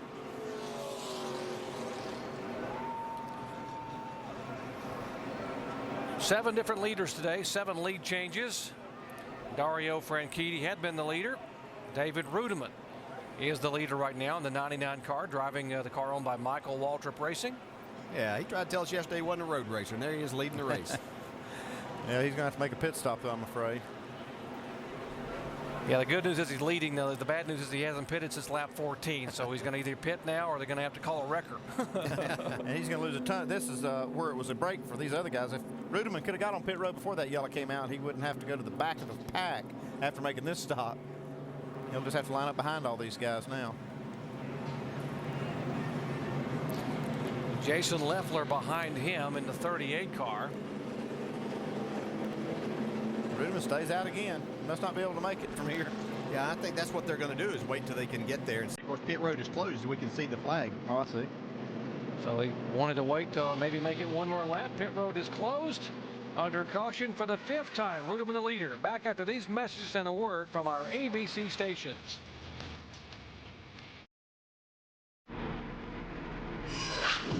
ABC Tuesday, if the Summer Games handed out medals for splats, splashes, and face plants, these contestants would win gold. The biggest show of the season is the event that has America laughing, an all-new Wipeout. Tuesday at 8 Eastern, 7 Central on ABC. Sounds like Brad Daugherty's racing. Pit stops coming up. David Rudiman is the leader, kind of coasting around behind that pace truck. Strategy really going to get interesting here to see who stops, who ends up in what position after the stops, and whether those guys that stay out here can make it to the end on fuel. Here we go. Leaders coming to pit road that is open. The first 3 head down pit lane, and some others stay out, Shannon. Yeah, Jason Leffler started off this run loose. Right now, he's a little bit tight. Now, they had planned on coming down on lap 52. So this right now on lap 50 for Jason Leffler, they are going to take 4 tires and Sunoco fuel. Dave. And the 99 car, David Rudiman, the driver, he wants a track bar adjustment to make that car handle just a little bit better. He's going to get it right there. Full of fuel and 4 tires. He was under power coming down pit road. There was fuel pressure, so that's a good thing. Mike? Just before his pit stop, Robbie Gordon radioed in saying he was too tight. They needed to do something. They're going to make a track bar adjustment and also a tire change. It appears to be a 4-tire change on the 55 car, Alan. So Jeff Burton's going to take over the race lead, and looking at the standings in the running order, can you figure out who's got the upper hand here? Well, not really. I'll tell you what, one thing I do know, though, is the guys that pitted on lap between 43 and 47, the only way they're going to make it, Alan, is the old way that guys usually do. That's turn the engine off, coast all the way down the front straightaway, all the way down to the bottom messes, and Brad, that's a good way to save a lot of gas. I've seen a lot of guys win races doing that. Yeah, they're under caution. Do you think they've saved enough fuel those last 2 laps under caution to be able to run 30 laps? Because that's what they're going to have to do. Well, no, they're counting on a lot more cautions. But, you know, everything they get out here right now under caution, it's got to be with the motor off. All it can be off right now. And they just got to hope for the best. Here's an interesting wrinkle to me. See those top 4 cars right there on the racetrack? 2 of them are the top 2 guys in the championship. Clint Boyer now running 2nd. Carl Edwards running 4th. When you're racing for a championship, you can't take a chance on running out of gasoline at a place where right now you got 32 cars on the lead lap. That is a great point. Yeah, boy, that's both Richard Childress' car. And Richard's up on the pit box, and that guy's pretty smart, though, you know. Yeah, well, that's true. That's true. We will see how it plays out. The 61 car for the third time today will be the Aaron's Lucky Dog Free Pass Award. He was the first driver 1 lap down and now gets back on the lead lap. Kenny Hendrick getting in relief of Stan Barrett in that car at the very beginning part of this race. Joey Logano. Remember we talked about how he was getting schooled on this racetrack by a street car with Tony Stewart taking him around and trying to help him, give him some lessons. I don't know if Joey's having the greatest of days out there today. Yeah, I don't know what to say. I just suck. I'm sorry. I can't figure this stupid place out. Hey, man, I can take a lot of stuff, but I can't take that, buddy. I don't want you down on yourself. We're in this together. You understand me? That's all. Nobody beats up our driver, okay? Not even our driver. Logano's running 14th. Rusty, you remember the first time you came here to Watkins Glen? Was it intimidating at all? Yeah, I said, I can't stand this stupid place. It's driving me crazy. So I understand what Joey's going through, but you know what? When he gets it all done, he'll think what happened. He'll be a lot better the next time. Let me see. You went on to win Cup races here in 87 and 89, so I think he'll be okay going down the road. He'll be just fine. The same way. Yeah, there you go. Jeff Burton, the race leader, 31 laps to go, under caution. Do guys have enough fuel to coast around here, save enough gas under yellows to make it to the end? Or some of those guys way back, like Dario Franchitti, going to come out on top? It's NASCAR weekend in Watkins Glen, New York. And stay tuned, because we don't know who's going to wind up winning this thing when we run through these final 30 laps.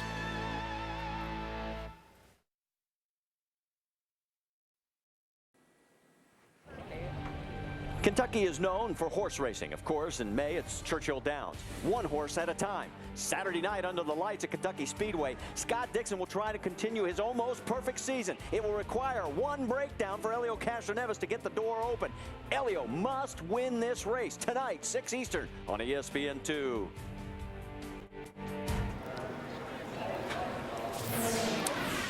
Aerial coverage from high above Watkins Glen International Raceway, brought to you by our good friends at Goodyear, the official tire of NASCAR, helping NASCAR drivers get to the finish line for over 50 years. We are working caution for the 5th time today here on lap 52. Just 30 laps to go. Take a look at our Holiday Inn race summary. There have been 7 leaders, 8 different lead changes. Jeff Burton is our current leader in the Holiday Inn Chevrolet. The average speed just under 78 miles an hour. There are 32 cars on the lead lap. They have run 13 laps under caution, this being the 5th caution of the day. And there are 8 cars out of the race back in the garage area. Jamie. Well, Carl Edwards currently 4th, and Drew Blickensturfer is his crew chief. So, Drew, before this caution, I heard you guys were 1 lap short. How are things looking? I think we're okay. You know, I think we played the conservative side. You know, we took a little risk, but with this caution, I think we're going to be fine. All right, he asked his driver if he used up all of what he learned last week in Montreal about saving fuel. Hopefully not, Shannon. Yeah, Jamie, I'm here with Sean Parker, crew chief for Brad Coleman. We're hearing that this is going to be your last race with this team. Why? Well, it's a tough decision, and it's just time for me to move on and do something different. And it didn't work out to what I wanted it to be, and you know, I feel bad for all these guys, and I know Brad's moving on to Cup racing, and look forward to see what my future is going to be, and spend a little time at home and then get back into some racing. Will you be going Cup racing with Brad? No, I won't. I got some other good opportunities, but right now I'm going to just take a couple days at home and then see what happens. We're going to let him talk Brad Coleman to the green guys. Sean Parker, a very experienced crew chief, has done a great job in very difficult circumstances with the Baker Curve team there in Brad Coleman. Jeff Burton, the Holiday Inn Chevy, bringing him down for the restart here. Remember, the top 10 cars are got to hope they can get a lot of fuel mileage here because they pitted earlier. There's Jimmy Johnson, the 88 car, Keselowski, Marcus Ambrose, and Carl Edwards making a move inside. Contact. Clint Boyer. 1-2 in the points come together in turn 1 at Watkins Glen. Crank there if you can. Hold it tight. All right, let's roll. Watch your right side. Hold it tight. These guys are still racing. Hold it tight. After that 1, 7's coming right. Clint Boyer, number 1 in the point standings. Carl Edwards was chasing him in the points and on the racetrack, and they've come together in now some fender rub or something on the 60 car. Got a lot of damage on the left front, rubbing tire on the left front, a lot of damage. And both these guys are probably going to have to get down pit road and get these fenders off the tires.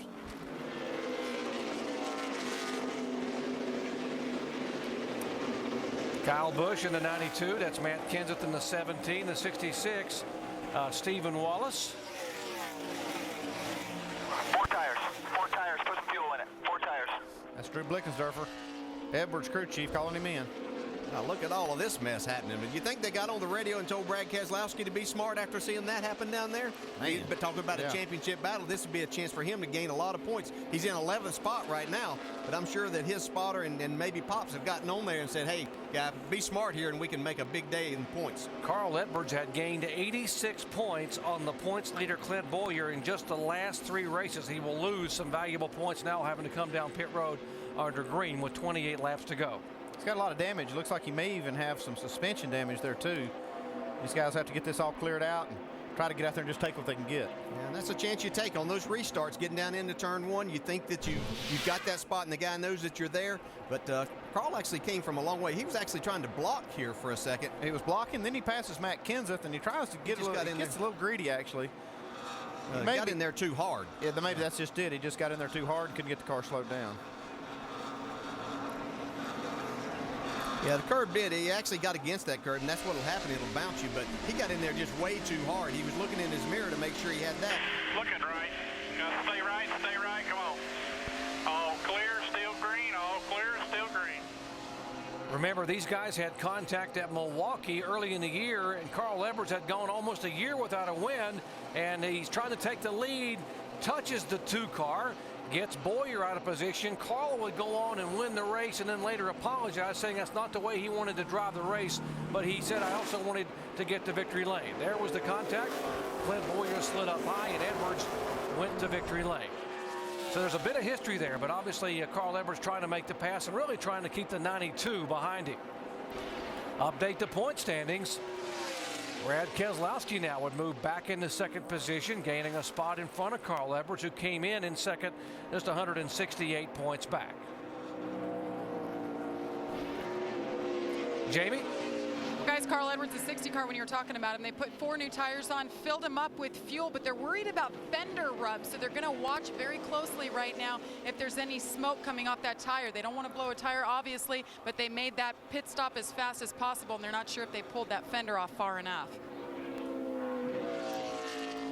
There is our leader, Jeff Burton, then Kyle Busch, Kenseth Ambrose, and Stephen Wallace. What about Jimmy Johnson? Remember, he had to go to the back of the pack because of that speeding penalty.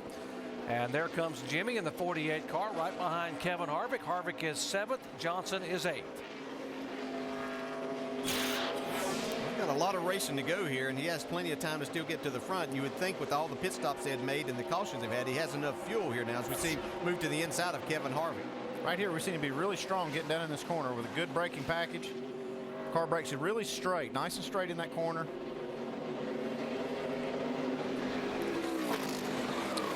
More on the 88 car regarding the point situation with Brad Keselowski. Shannon.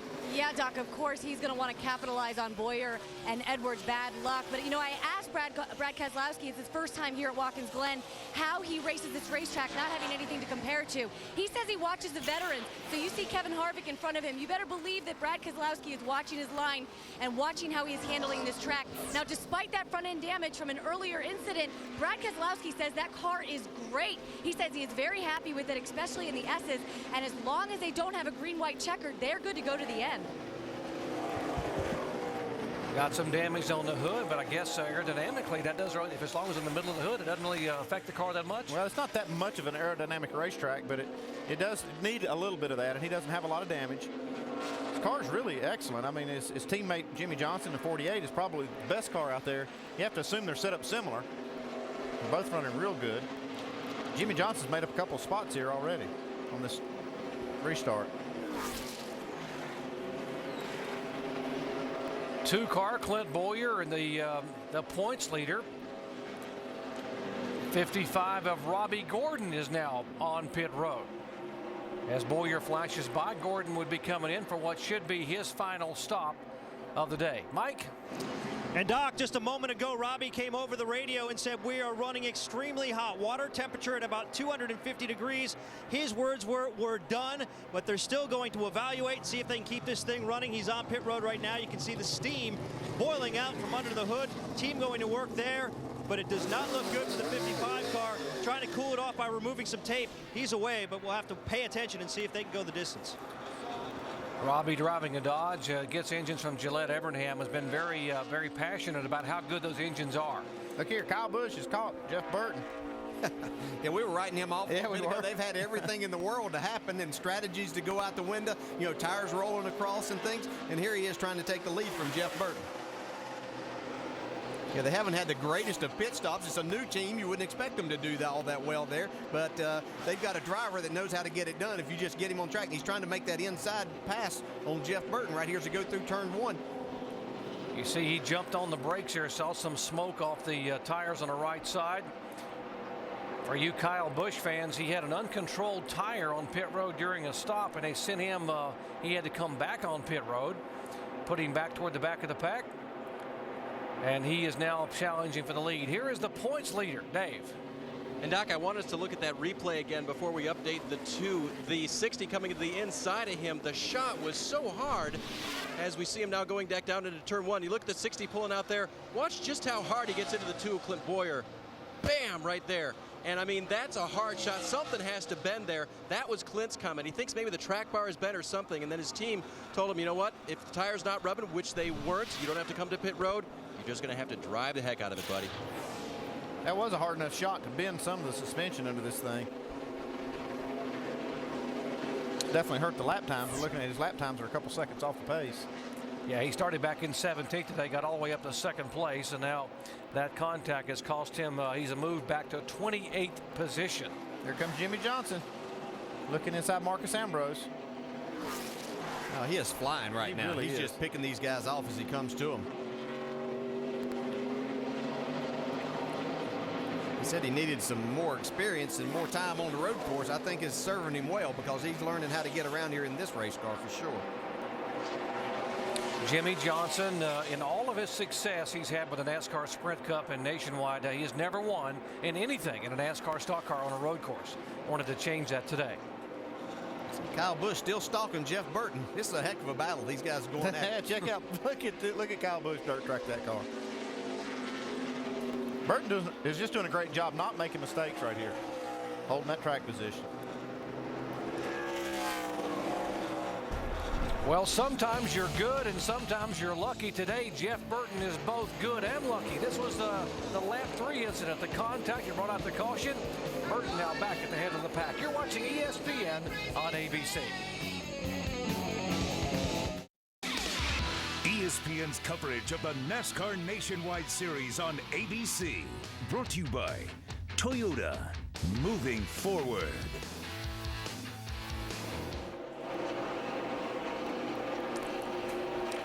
Back at Watkins, Glen, New York, NASCAR Nationwide Series action, and it is getting hairy up front. You're not going to believe what happened just a moment ago. The 29 car of Jeff Burton was the leader, being chased by Kyle Busch. Here's the contact now. These two get together and go spinning off the racetrack, back on the racetrack, do a full 360. Kyle Busch keeps the lead, or gets the lead from Burton. Jimmy Johnson's running these guys down, but he can't go. These other guys can't see. They're going around all this smoke. And Kyle Busch is leading this race. You see, they're going into the last corner here. Inside. A little late for that. Jeff Burton in Joey Chitwood style spins it around. There's the contact.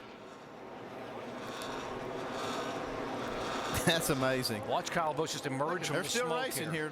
No caution. These guys are all still racing.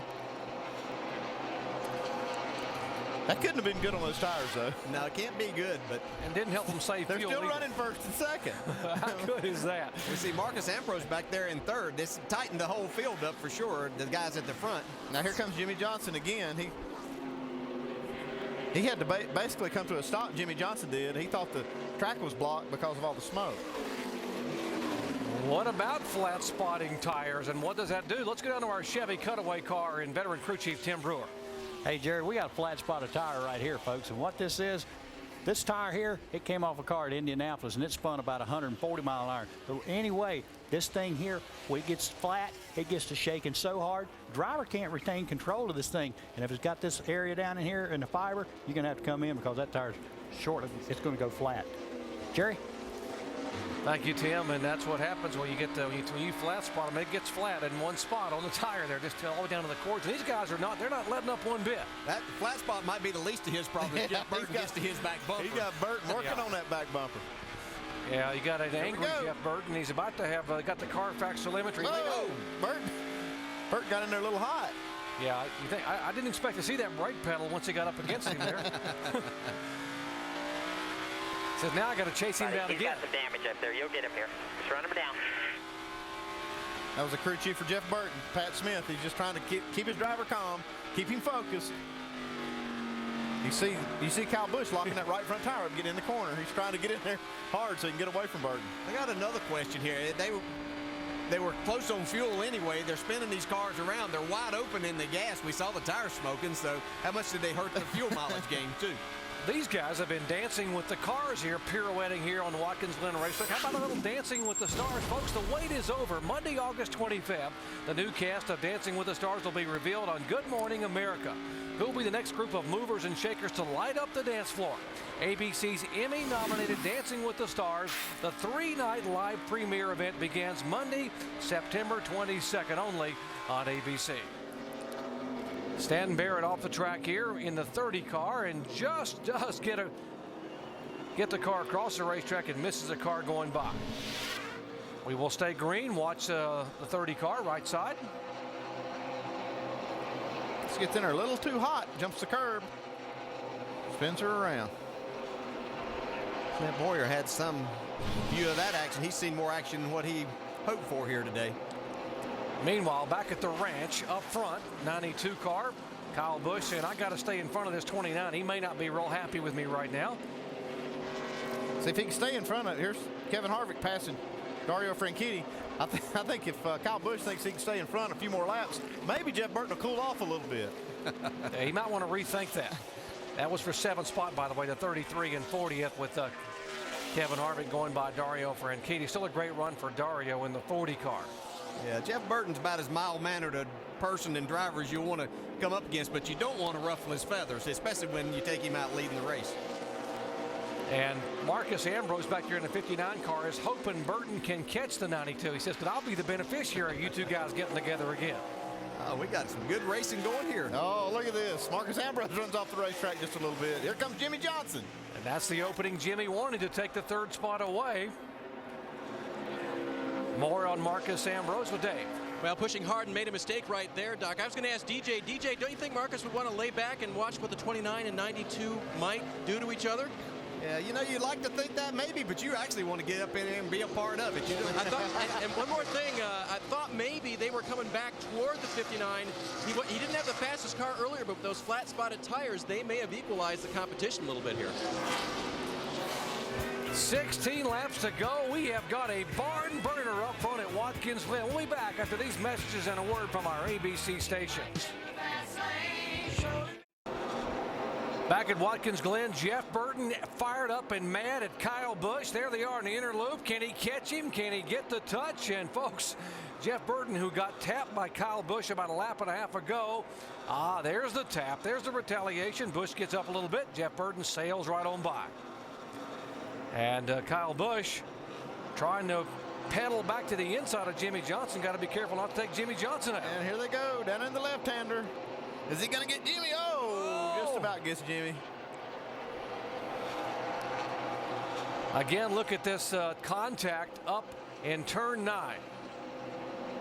I feel quite certain Kyle Busch was expecting that. Oh, yeah. I don't think there's any doubt. He was just trying his best not to let Jeff Burton get that close to him to be able to let that happen. And as you mentioned, there's not a more mild-mannered individual in the garage area than Jeff Burton, but you don't rile him. Let's check in on the Kyle Busch situation. Jamie. Well, the extreme opposite personality is Kyle Busch. Well, you guys showed when they did the little pirouette. Kyle's car, as the team says, is hurting. They think the toe was knocked out. They're not sure how the tires are looking. And oh, by the way, he's at this point about 2 to 3 laps short on fuel. They are begging and praying for a caution right now. But Kyle Busch hanging on as he slips back another spot, guys. Hey, you got what you got now. Even if the caution comes out and Kyle Busch comes down pit road, he'll be out of contention.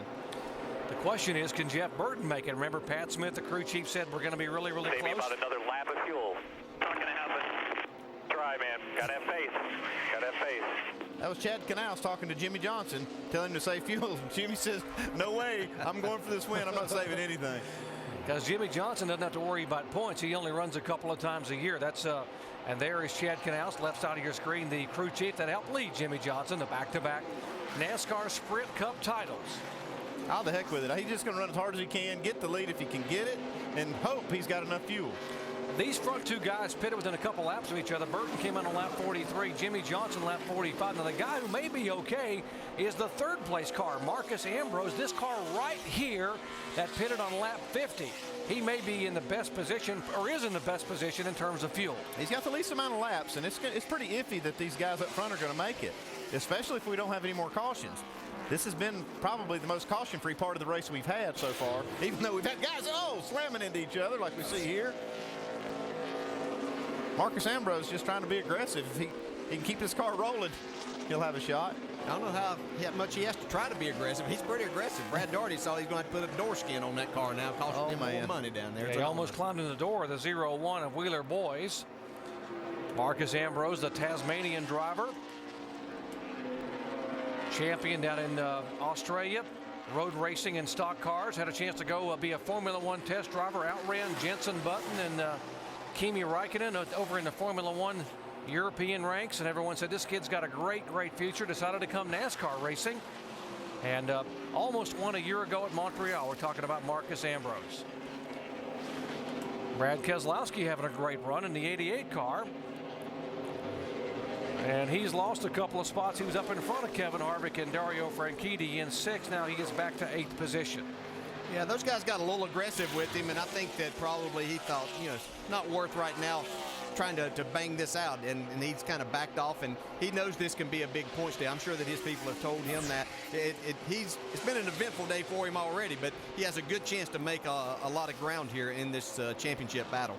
He is currently now, as of right now, second in the point standings, just 127 points back of the 2 car, Clint Boyer, and Clint's way back in 26th position. Jeff Burton is not giving up anything to Jimmy Johnson. He beat him 2/10 the last lap. Maybe Jimmy decided to back off and save a little bit of that. Maybe he decided that, okay, right now I'm going to save a little bit here. Still has 10 laps to go as they come by this time. So you can back off a little bit, save a little bit of fuel and your tires, and then that'll give you a chance to make a run at the end. A couple of Cup Series veterans. Kevin Harvick looking at the rear bumper of Matt Kenseth.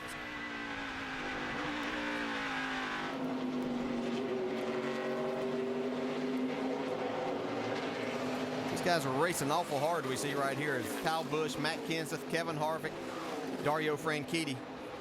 We thought Harvick was one of those guys that had a chance to win today, and it hasn't really materialized into that type of a race for him. He's had a really good race, but not one to where he's been out front. We see Jeff Burton and Jimmy Johnson. But we're going to back you off here until 5 to go. 5 to go, then you can go after him again.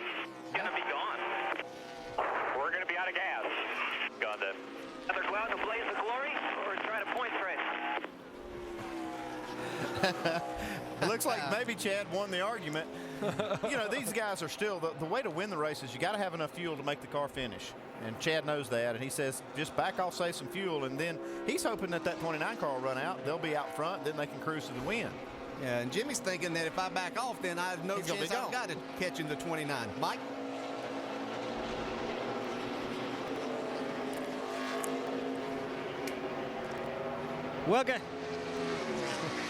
Well, guys, that's exactly what they were saying here in the 48 camp. Save your stuff, save your fuel. It was interesting. After they made their last stop, there was some surprise amongst the team members that they actually stopped. I looked at them and talked to them afterwards, and they said, if we were points racing, we wouldn't have stopped right there. They know they're close. I'll tell you what, the lap times look pretty fast, too. They're running some of the faster lap times of the race right now. They're not saving any fuel. Yeah, the key is not only, I guess, how much fuel you have, but how much fuel you pick up on a road course. You got to be able to get every single drop out of that fuel cell. There's a 92, Kyle Busch back in 4th position. A little pushing and shoving just a few laps ago between Kyle and Jeff Burton. Jeff Burton was the leader. Kyle got a little contact with him coming into turn 11, and Jeff ran him back down and had a little contact back in the inner loop. For We're going to see a guy coming here in just a second that was talking earlier about how he wasn't doing so good here. And a young man in that 20 car. There we see David Reagan coming. He's in 9th, and there's Joey Logano in 10th spot. And he was talking about how he just wasn't getting the job done here, but he's got his car up in 10th place right now. Pretty good run, I'd say, for his first time here. He's kept his nose clean. The car looks pretty clean. It looks cleaner than some of these leaders. Speaking of the leader, let's check in with Dave. I'm listening right now. They just began talking about fuel. Save me some fuel. How many laps do you need? Pat Smith, maybe 1. So Jeff, now the decision to back it down a little bit. He hadn't talked to him at all about fuel. Obviously, Jeff was thinking about something else on the track after the spin. So the driver never said anything. The crew chief didn't talk about fuel until just then. And it's going to be pretty close, guys. Yeah, Dave, he finally got a little bit of a lead, a little cushion where they can think about saving fuel. When you've got somebody breathing down your neck, you can't even think about saving fuel. Yeah, the only fuel he was thinking about earlier was the fuel that's in that fuel cell of Kyle Busch's cars. He's trying to get to the back of that. Now, how do you save fuel on a road course? I know on ovals you can try to roll in and be ginger rolling in and out, but what about a road course? You need a caution to do it most of the time. It's just really hard out here. If you're going to run it all, it just makes it difficult. We see that, yeah, he's going to be pretty tight, if not close to empty before this is over. So we see this is a fuel window we calculated of if they ran under green, that they could go 30, 35 laps. Yeah. Jeff Burton's about out of fuel. And he's had to run hard.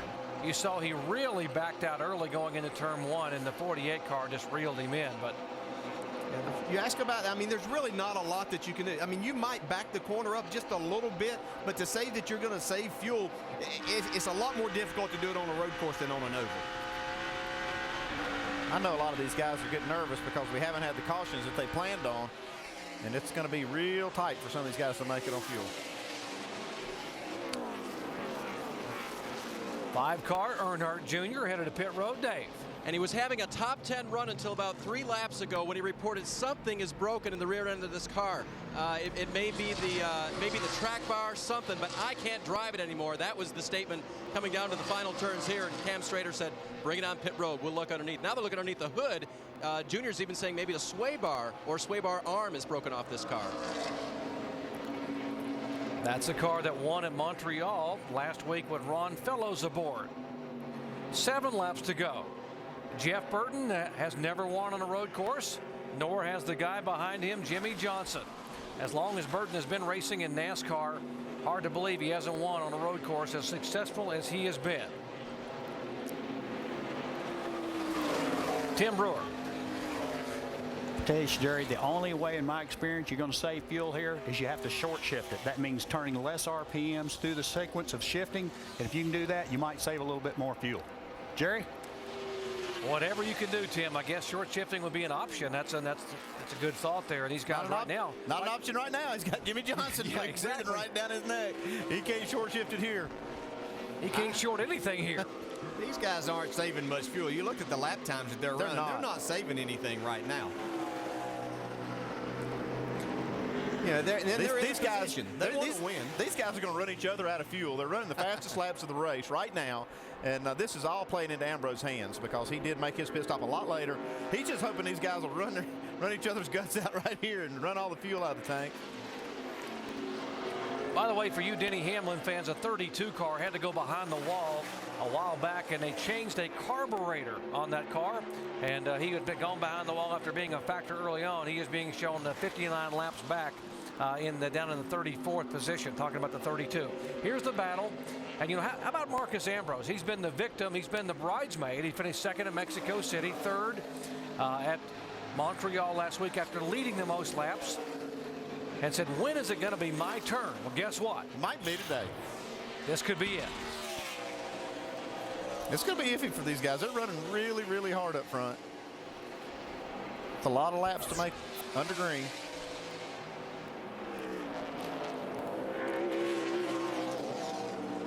Marcus, who pitted 5 laps later than these guys, should be okay on fuel.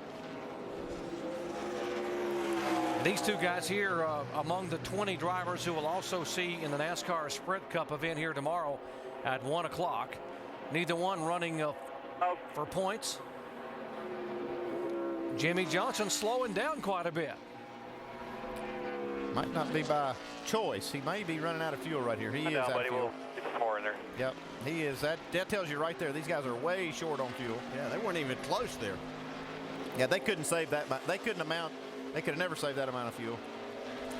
Yeah, he pitted 2 laps later than the 29 of Jeff Burton. Burton pitted on lap 43. And, I'd be surprised if Burton makes it too. Yeah, I got to believe that's really worrying Jeff Burton. Here comes Jimmy down to Chad Knaus. So it's the top 20 if we can get it started quick enough. There are 26 cars on the lead lap, and what they're trying to do is get him back out. Boris said a little off-road racing there, back on the asphalt. 29 cars running out of fuel also. He is out of gas up in the inner loop, slowing down. Burton's still going. There's Newman spinning around. Front stretch, oil on the front stretch. They're still green. 29 still under power. Still got good throttle. Yeah, I'm out. Debris over here. Okay, I'm out. I got to come to you. The tach went to 0 right there. Either he shut it off or it just quit running. Now, guys, be ready for him. So here comes Marcus Ambrose. There comes Marcus. We told you this could just be his day. He pitted 5 laps earlier. Does he have enough? He's got to go 4 more laps. Yeah, and he's got Kyle Busch looking right behind him, so he's not going to be able to back it off too much. Here comes Matt Kenseth on the inside. That's 2nd, 3rd, 4th, and 5th. Busch, Kenseth, Harvick, and Franchitti. Jimmy Johnson got busted for speeding coming in the pits. He's going to have to come back and do a pass-through penalty. Yeah, engine not running hard to determine the RPMs coming in. It was down to 35 miles an hour. He was just trying to get down pit road. Marcus Ambrose, here comes the 29 car of Jeff Burton coasting on the pit road. He's actually coasting off pit road now. He's got a little fuel in it, and he'll be able to finish the race. How about Marcus Ambrose? 3 laps to go. If he's got enough fuel in this thing, he's got it in the bag. Got a nice lead over Kyle Busch. Yeah, that's the whole key. But these guys are racing hard behind him, not only for 2nd spot that they can all see right there, but they don't know for sure that Marcus Ambrose can make it. Yeah, Ambrose pitted 5 laps after Jimmy Johnson, who ran out of fuel 2 laps ago.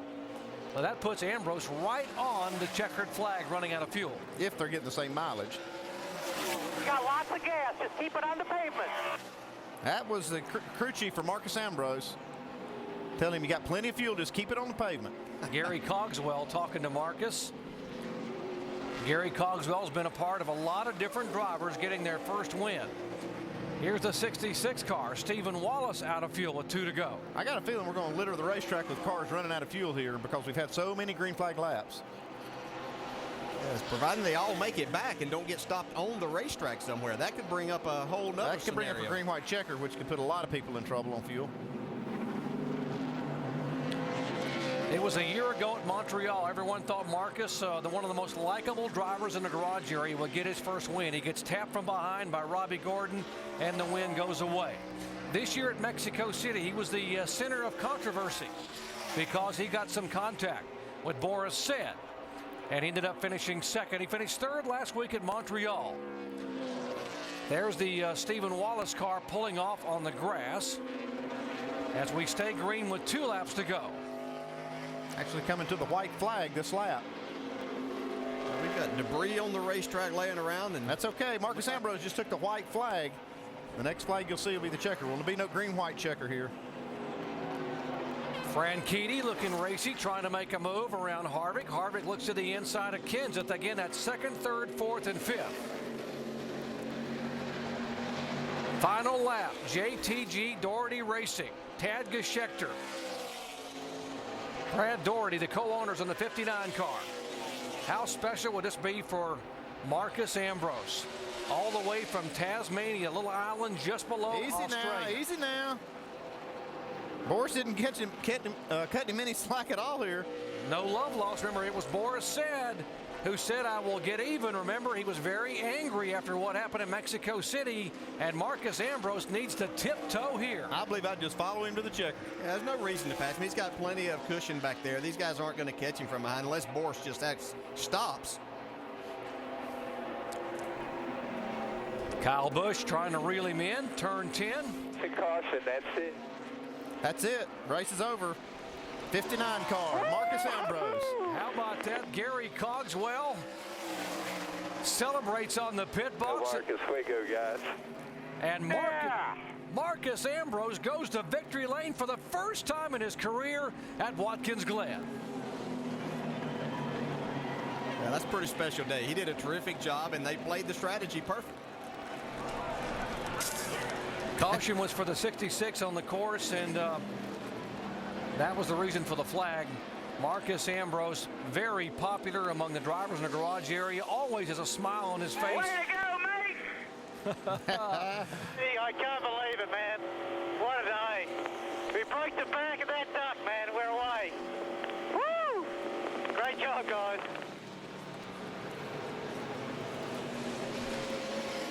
His crew chief, Gary Cogswell, has been a part of a lot of first-time winners. Let's go down to Jamie. And what an emotion it was for him. Gary, what is this moment like for you guys, especially what happened to you at Montreal, losing that race and finally coming back and getting your first? It's awesome. We've come so close. And, you know, we really didn't have the best car today. Our car was good, but it wasn't the best car. And we made a strategy call there on one of those cautions, and I went with my gut. 7 laps later, I wasn't sure if it was right. We pitted. The caution came out while we were on pit road. It was beautiful. It was beautiful. Greatest owner in the world, right up there. STP Ford, Tad and Jody Geschecter.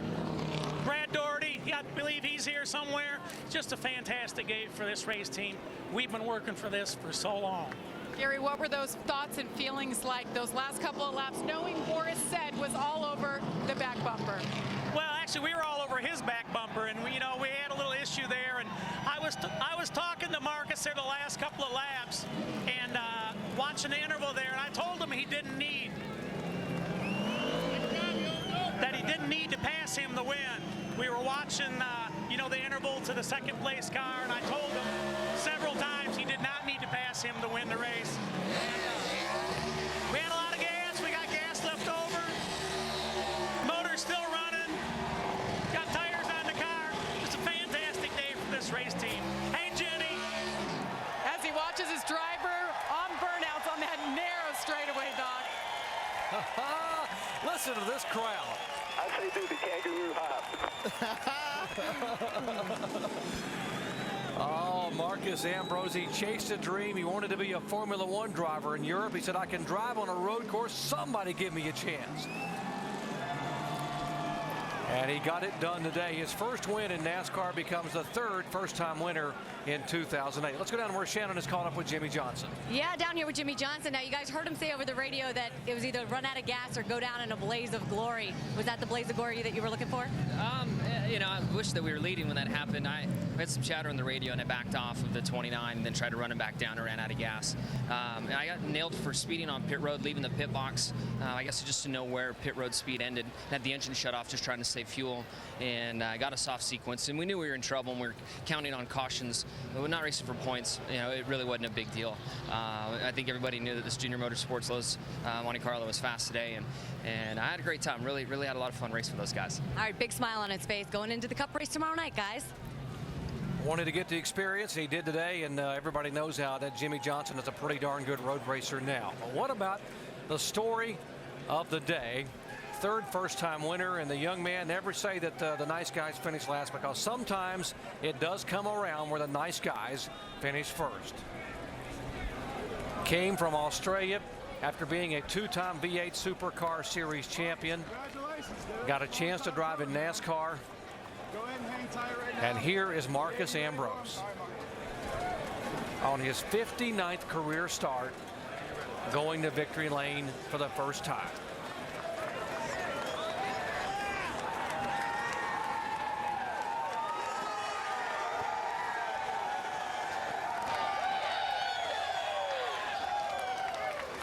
Let's go down to Dave Burns in victory lane.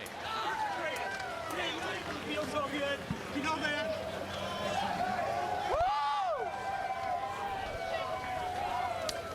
When you came here, it wasn't to ride around. It was to win. Marcos, You won! Man, it just feels so good to get that off my back. You know, I've come so far for this, and Tad and Jody Schechter and everybody involved has just been so committed to give me a chance, and we paid them back. First time. A lot of these guys never won. I've never won in America. It just feels so good. What did you think when the obvious choice was to come down pit road and Gary said, let's make our own race? I think I talked him out of it. I said, you know, we should stick to our own race, and I'm happy to pit under green if we have to, and just worked out. You know, we've come so close so many times, and today was our day. Talk about riding in third when there was a lot going on in front of you, and you wanted to be up there in the mix. Yeah, I just didn't quite have enough car. You know, we didn't quite hit the setup the way we wanted to, but we had enough to stay with them. We just couldn't race them as hard as I wanted to. But you know, the race came our way. Shame for Jimmy Johnson. That 48 was just a rocket, and you know, he probably had the pace to win. But you know, in the day we're here in Victory Lane, and he's not. How's an Aussie going to celebrate his first NASCAR win? I got to watch it because I got a race tomorrow. So maybe Sunday night I might have a few cans. He's a smart Aussie, and he's a winner today, Doc. And he starts 43rd tomorrow, so watch him come from the back of the pack of the NASCAR Sprint Cup race. He said, all I wanted was a chance. Give me an opportunity only in America, and he got it today. Let's go down to Mike.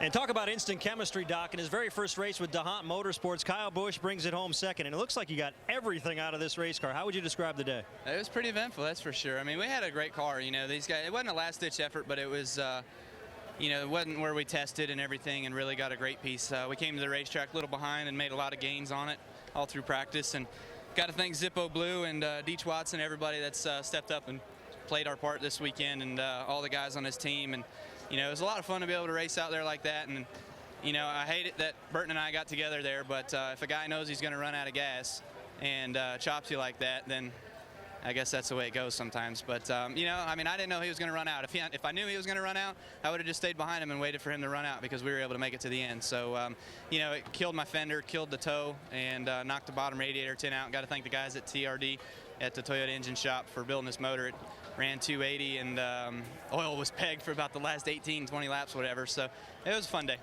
Kyle Busch's undefeated streak at road course racing in 2008 is over, but what a fun show it was to watch, Jamie. And what a day it was for Matt Kenseth. You know, road courses aren't necessarily a strong suit, but a third place finish. Take us through your day. We heard some issues with your fuel pressure. It just didn't run quite. We've been quite right. We've been kind of fighting a stutter up the hill where it wouldn't quite run up through there, and we was low on fuel pressure all day. But we had enough gas to get to the end, and sometimes you got to detune them a little bit to get good gas mileage. So the City Financial Ford was really fun to drive today. I had a good time. I wish it would have been just a little bit better, though. I just couldn't quite figure out how to pass Kyle at the end, and at times I was in front of Marcos too. Who would have ever thought that that would have been first and second? You know, I saw the 29 and 48, and we couldn't run with them guys on speed, and then they ended up having their problems, and we could have been right there. So I'm happy with third, but I wish I had a little bit better. Great run for Matt Kenseth today, third. Mike? And a great run for Dario Franchitti, too. Your first top five with this team. You had a sense victory, though. Oh, yeah. The fast on Dodge was really good today. Just one of those deals with the way the cautions fell. Just we were at the other side of the track when the caution fell. The 59 got in. That really helped him with track position, and he did a good job. But we kind of got back in the traffic a little bit. I was hoping for a green-white checker because we had a lot of fuel still in this car. So it didn't happen, but top five's okay. But I really thought, you know, with the pole today, and the way the car was, we had a car capable of winning today. Well, Doc, they played the fuel strategy game and came so close. Career best finish for Dario Franchitti after sitting on the pole. Marcus Ambrose, what a performance. He will gain a couple of spots in the point standings. A big gain, the 88 car. Taking a look at the points, only 128 points back is Brad Keselowski from Clint Boyer. Carl Edwards back to third. And how about the 59 car moving up to 10th spot with that win today? Moves up a couple spots. That's the way you do it. Yeah. Win races. Yeah, win races. You're going to get the most points. But a big, big day for Brad Keselowski in his quest to win his first championship. Showed a lot of patience talking about the young driver of the 88 car. Folks, guess what? We're going to be back here on Sunday, tomorrow, 1 o'clock Eastern time for NASCAR Sprint Cup action. And many of these same stars are going to be in the show, including the guy that just won this race, who, because he didn't get to qualify, will start the fastest car, according to practice today, in the field in 43rd position. 1 o'clock Eastern time, our coverage begins tomorrow. Let's go down to Shannon.